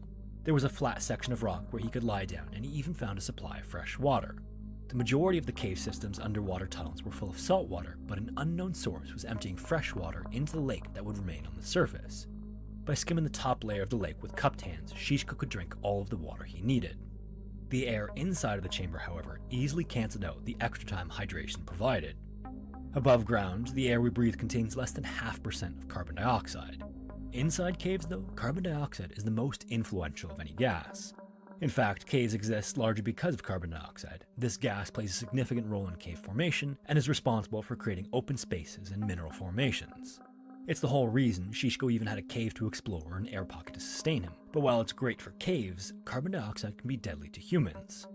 Cave air often has a much higher concentration of carbon dioxide than above ground, and the further away from the cave entrance, the higher the concentration of carbon dioxide. Air with a carbon dioxide concentration of 2% Did I put your son to has little bed for impact the night? outside of a slight decrease in Oh yeah, cognitive I forgot you have like a function, child but then and at as shit. little as I always forget you have a 3% kid. concentration, carbon dioxide can be lethal. And the air that was entering Shishko's lungs inside the chamber was saturated with 5% carbon dioxide, putting him at significant risk for I also forget hypercapnia kids go or to bed carbon like dioxide so fucking poisoning. early. Just moments after Guillaume left, Shishko noticed that his breathing was already becoming slightly labored, which was one of the first signs of hypercapnia. In mild forms, carbon dioxide poisoning can cause drowsiness, headache, dizziness, and disorientation. But severe hypercapnia, though, can cause hallucinations, paranoia, panic attacks, and even organ failure, brain damage, coma, and eventually death. And while he had been in air this saturated with carbon dioxide before, his previous experiences were limited to time frames measured in minutes. By then, more than an hour had already passed since Shishko first surfaced in the chamber and took his first breath from the air pocket. To slow the rate of carbon dioxide building up in his blood, Shishko laid down on the chamber's only flat, dry surface and focused on holding his breath as long as he could between slow inhales. And then in between laying there, he moved only to use the washroom or to drink water. He also kept his last remaining flashlight turned off and turned it on only to get into the water for a drink or to check the time. Despite feeling the early symptoms of carbon dioxide poisoning, Shishko was hopeful in his first hours of solitude.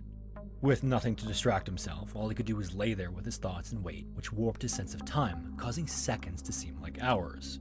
No, why not? When he was You could certain not he had do been in that, the that'd be chamber great. for 7 or 8 hours, he checked his dive watch and found only 3 had passed. Not long after that, his dive watch died entirely. Stupid As time continued, the hope he began Stupid his ordeal with Scorpion. quickly started to fade. Thank you for following. Completely exhausted Outer. by that point, Shishko tried to With find 2 relief in hours. sleep, but an intense Wow, headache had you're set in from greedy. growing I hypercapnia. see. I Between understand. aching temples and racing thoughts, sleep just wouldn't come. Then shortly after that, a growing dread that Guillaume didn't make it eventually completely consumed He's him. so silly. He was now certain that his dear friend and only hope of rescue died on the journey out of the cave. And as a result, he knew the chamber keeping him alive and slowly killing him at the same time would eventually become his final resting place. Less than an hour after he left the air pocket, Guillaume surfaced his where he whole and Shishko eye entered the water. He spit the regulator Red, from his or is mouth it, I think and the deeply whole, I think inhaled this the whole above-ground eye is air. red. He had been able to control his breathing during the entire journey to the top, despite his rush to get there, but I thought it was still only like the almost top bit, completely used but I the air think it's the remaining in his whole tanks. white. He quickly got out of the water and ran to the mouth of the cave, stopping only when he got to the car. Then he pulled out a cell phone and his hands shook as he dialed the number to Group Nord, which is Mallorca's official caving organization. An hour later, the island's top Yeah. cave divers were suiting up at the entrance to Sa Piqueta. You like chibi grub? The 2 divers Well, this isn't most chibi familiar grub, with this the is cave were going 3D first to grub. attempt to reach It is Shishko's kind of chamber. chibi though. I mean, it's a Guillaume little pulled out the laminated map different Shishko style had than my given regular and model, used a but waterproof Grub marker to 3.0 draw is in big progress red and very, X over the very location of the chamber. He handed it to the divers, and then they That turned was- to enter I'm the cave. so excited. One of these divers making the attempt was a man named Bernard Clamor, who was a close friend and had almost as much cave diving experience as Shishko. Knowing that the original route to the chamber was without a guide rope and likely still silted out, Bernard started down the tunnel Guillaume took on his way back. 2 hours later, though, he and his partner resurfaced with news that the alternate route was also impassable now. In his rush to get help, Guillaume had stirred up the silt on his way back, and the visibility on that route now was almost zero as well. The divers made it just 300 meters in before Bernat couldn't read the markers indicating where to go at a fork. He knew diving in those conditions was pointless and an unnecessary risk, so they turned back. Like Shishko, they would now have to wait for the silt to clear, and unfortunately, silt outs can take hours or even days to clear. Back inside the chamber, Shishko's headache had become even more intense and his breathing more and more labored. Unable to sleep, see, or move around much, he could only stare. I just realized he doesn't have anything showing besides his head. Like his Thought about globes and mother, everything. his Huh. 15-year-old son and 9-year-old daughter and a sister-in-law back Love the with 3D cancer. model. I also love He the even 3D wondered if his model. ex-wife Big had been fan. notified yet. A year earlier, the couple Also, had I can split do when the divorce Ryu. devastated Shishko. He wondered if she was worried about him, or if she even told the kids where their father was. He thought about the fact that they were too young to lose their father, and he wondered what would happen to them if he was gone. Then, all of a sudden, his thoughts were interrupted by light breaking through the darkness in the lake. This was followed by the sound of bubbles, like those of a surfacing diver. He sat up, dizzy from the sudden movement, and flicked on his dying flashlight. Overjoyed, he thought that was it, he was going home, and he was ready to greet his rescuers. He shined the flashlight around where he thought the bubbles were, but there was nothing. No bubbles, no light, no surfacing diver, and no rescuers. Shishko was hallucinating, one of the surest signs that carbon dioxide poisoning was reaching severe levels. The reality hit him hard as he laid back down in the rock. A little while later, he began hearing what sounded like someone drilling into the rock above him. He was sure it was another hallucination, but the noise persisted. Unbeknownst to him, this time it was real.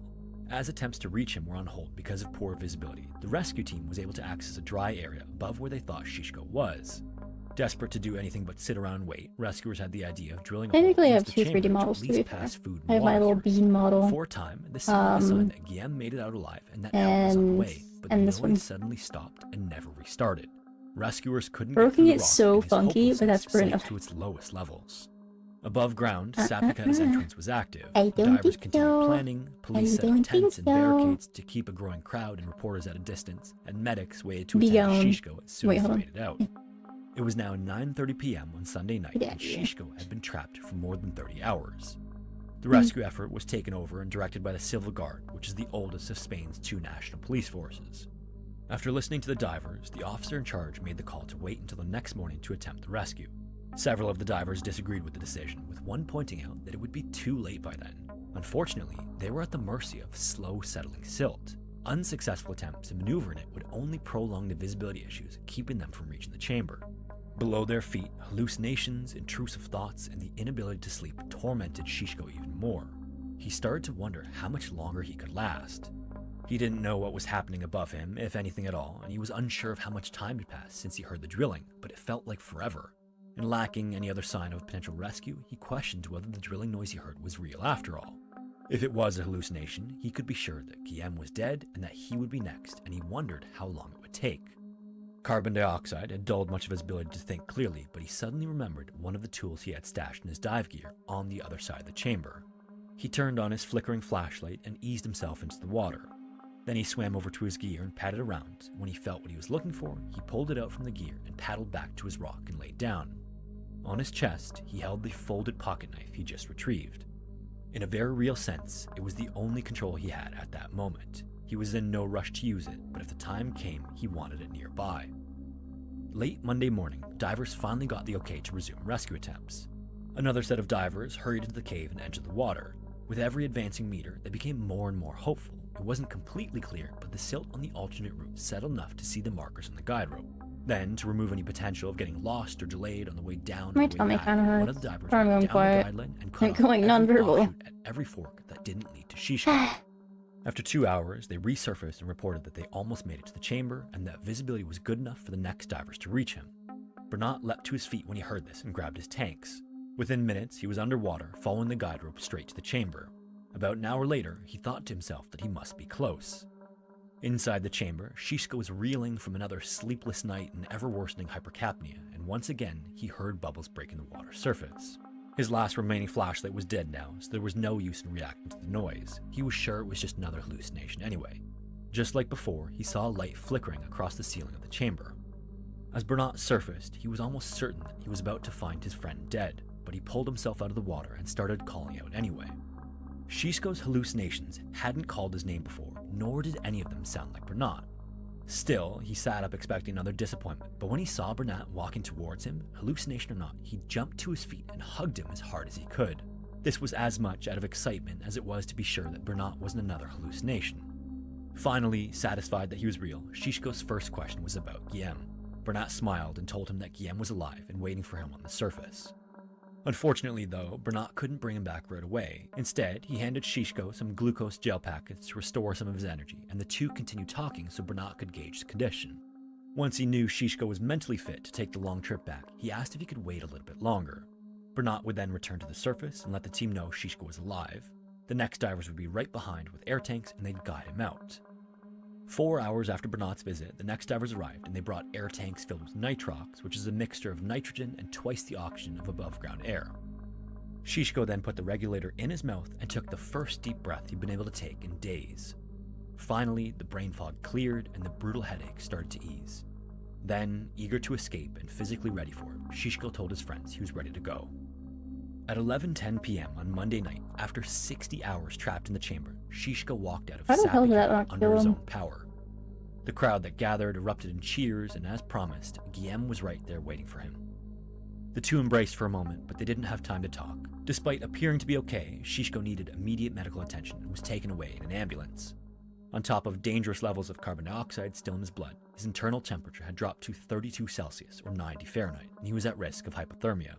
But miraculously again, after just one night in the hospital breathing pure oxygen, Shishko was well enough to go home. The day after his rescue, he watched the TV coverage of the rescue operation and burst into tears. He was just overcome with gratitude for these 60 rescuers who worked around the clock to get You him out know of the if cave alive. Now, you might expect this cave diving experience to be Shishko's last. shit but like even if he that, once like considered when giving someone up gets his stuck in a hobby, cave, just 1 month after the incident, he even returned to Sapieha oftentimes and they'll visited have a chamber to that pay held him back the imprisoned for debt almost 3 full days. of what it costs to His dives retrieve since being them. trapped haven't been without And incident either, usually that's, unfortunately. thousands In and thousands of 2022, he was dollars, involved in a millions cave dive that often. turned into a strangely reminiscent situation. Shishko and 2 other divers were exploring one of Mallorca's other cave systems when one of the divers was separated Which, from the group wild. during Imagine, silting. like, Desperate God. and running out of air, the diver found a chamber with an air Imagine you pocket and almost waited until die, he could be rescued. and When you the diver was survive rescued only just 7 to hours later, he jokingly asked have, like, rescuers what debt took him so your long. whole fucking As a life. final note, among the divers of Group Nord, the group which rescued Shishko, it's a tradition for the first diver to explore a new cave or section to name it. Although Guillaume may have been the I first can't to see the imagine. chamber, the honor of naming it was given to Shishko. He took stock of everything he overcame during those 60 hours, and the way he saw it, his survival was a product of 3 miracles. The first was finding a chamber with air in it. The second was surviving so long breathing such toxic air, and the final one was escaping the cave with his life. Today, the chamber that trapped him is known as the Room of 3 Miracles.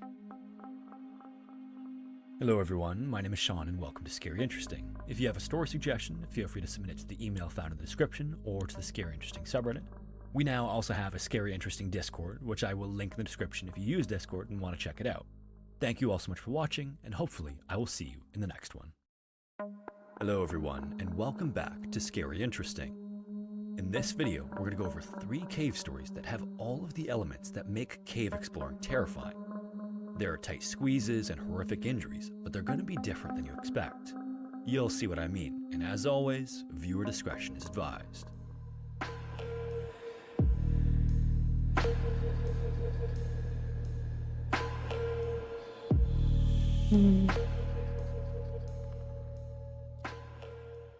New South Wales is an Australian state that sits on the country's eastern side, and the very first people to reside there are believed to have arrived in the area around 60,000 years ago. In what is now New South Wales lived the Burra people, and living in an area of about 4,100 square miles, they occupied land that included the Blue Mountains, which is a range of deep valleys, high ridges, and dangerous terrain. One particular Gonna spot head to bed, that the bye. territory Bye-bye. includes is a system of caves that the people referred to Have by fun a word eating. that translates to dark places, but I did today not it's eat well known last as the night. DOODLIN Caves. The history of these caves goes back much further than the Aboriginal Australians who explored them tens of thousands of years ago, though. Speleologists have determined that the cave's beginnings go back I don't to know around why. 340 million years, making it the oldest known open cave system in the entire world. They're also some of the most visited, too. With artwork left behind by Aboriginal people on the walls, along with marine fossils and beautiful calcite formations, the things to see inside the Jenolan Caves began drawing tourists in droves in the early 1880s. By the start of the 20th century, exploration and mapping of the system expanded greatly, and all of the work was done by candlelight. And the resulting discoveries earned the Jenolan Cave status as a world-class cave system that includes 25 miles of passages and more than 300 entrances. As tourism increased the caves, so did efforts to make them as visitor-friendly as possible. Permanent lighting, stairs, and handrails were added to some sections, making the cave accessible to almost everyone. And with such an expansive system, the Jenolan Caves offers tourists a variety of experiences. The portions that have been retrofitted with man-made safety features are known as show caves. The next and more challenging step up from that experience, tourists can also opt to visit 10 different dark caves, which also feature stairs and handrails, but offer a more natural setting with the absence of permanent lighting. Lastly are the aptly named adventure caves, and they are completely untouched and can be self-explored or visited as part of a guided tour.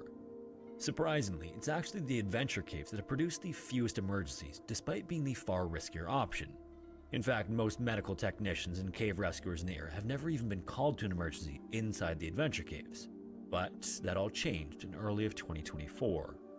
On the afternoon Isn't it interesting of March 30th, where 6 cavers from the less National accidents University Cave happen Club of in Canberra arrived at the higher Genoa risk Caves for a place, 4-hour self-guided higher cave risk excursion. places, Despite because the its people touristy who go reputation, the caves are to favored those destination for the are club due often to its prepared location way and the more. untouched portions, so the group was well acquainted with the system. It's like that but not highway the area in they were going Europe. to explore I that don't know day. what country it's in. Either way, once they arrived, but they wasted little time gearing up and made their way toward the like that entrance. highway For the in, better part of those I think 4 it's in the hours, they UK. squeezed through body-sized tunnels and around I tall might be obstructions wrong. while exploring a section of the cave But containing a it doesn't have a spot speed called the limit. Row Hole. But there's This been would like be the so last few but crashes most compared claustrophobic to restriction of the day. highways in the US. When the group reached the Row Hole, the first 4 members started worming their way through the close quarters before the last 2 members, Tim and Eliza, would go. The 2 decided that Tim would go first, so he ducked his head into the tunnel opening and started to inch his way toward the exit. What none of them knew until they entered this section, however, was just how tight the walls go the further in you go. It was easily the most challenging squeeze any of them had experienced, but the first 4 made it through with little issue. As Tim was scooting forward on his elbows, with his shoulders folded in to make his profile as thin as possible, he quickly came up to a bend about a full body's length from the tunnel entrance. This also happens to be where the hole goes almost completely vertical and is still super tight, so traversing it requires a bit of twisting and turning. Tim contorted his body to match the contours of the tunnel at the bend, but almost immediately he knew something was wrong. A piece of rock jutting out of the tunnel wall had caught him just right to pin him in place. He tried wiggling and squirming to try to get himself free, but he couldn't go forward or backward. In just seconds, he was completely trapped, and as a result, so was Eliza in behind him, because this was the only exit in the vicinity. More alarmingly though, the position of Tim's body when he got stuck started a clock he may have known nothing about. He was almost totally upside down, and if you know the infamous story of the Nutty Putty Cave incident, you're likely well aware of how dangerous this is. For those not familiar with what happened at Nutty Putty Cave, in 2009, 2 brothers went caving when one of them entered a crevice he thought was a tunnel. Escritora. By the time he realized You guys want to see what he actually looks it like? was too late, and he was almost entirely For those of you upside that down, don't with know, no way I'm to so push himself sorry. back up the slope. I've tricked you into thinking he's way cuter than he Almost is. 28 hours afterward, hundreds of rescuers worked to try to free him, but the extremely tight passages and the angle he was stuck at made it an incredibly challenging effort. Then, tragically, the following day, the man passed away from cardiac arrest as a result of the position he was trapped in. In The this Autobahn- upside-down position, the heart is Autobahn, pumping a lot Germany. harder than Yeah, usual to keep Germany. blood circulating throughout the body. That's what I'm talking about. After a long enough period of this increased workload, the heart Anyway, will here's what simply he give out, actually and looks relatively like. speaking, it won't take long for that to occur. This When this Tim guy realized he was legitimately stuck, he called out to the others, is this but guy. no one who had already been through the restriction could get back up to him. So at 7:20 p.m., the call came into emergency services that had rescuers Yeah. rushing to the Genoan caves. And as He's- soon as the he's cool. rescue leader I like that arrived, design quite a he bit. knew this would be an extremely complex attempt due to the space limitations all around. Oh where shit, I Tim forgot I had was and hands. his I inverted broke my positioning. face. Before any work to free him could get underway, paramedics entered the row hole to check on him and provide him with water. While this was happening, the rescue leader came up with a plan. Noting the piece of rock that had Tim pinned in the tunnel, he believed the key to freeing him was to chip away at the tight walls. So, entering the cave head first and face up, the rescue leader made his way to just below where Let's Tim give the was man standing his upside laugh down. line. After he explained to Tim Here, you what want me was to play about to the... happen, he pulled out a drill and started making holes in Where the is jutting it? portion of the rock wall to make it easier to chip away. Like a mechanic would lie underneath a car, he worked at the rock above him as the drill sprayed shards into both him and Tim's faces. It's embarrassing. What the fuck is this? It's mine. It's goddamn mine, and I'll skin and salt. Nobody touches what you my wanted? fucking product. It's mine. It's goddamn mine, and I'm gonna make you kiss that.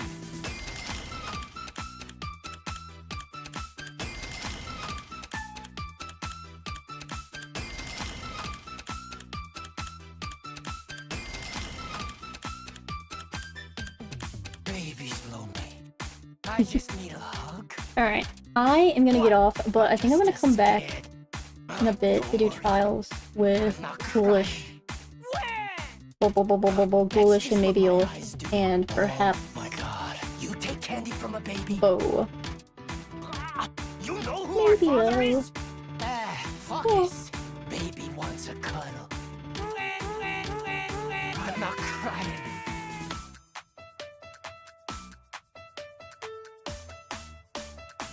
Universe?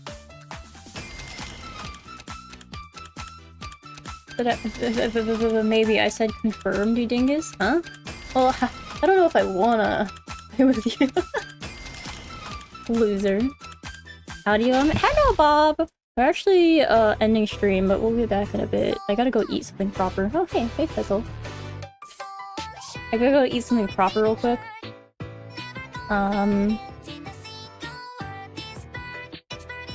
We're rating Rena, by the way. We're rating Rena, by the way. For now. Gotta go eat something proper, and I'll be back. Bye. Have fun. Also, bye YouTube. I can't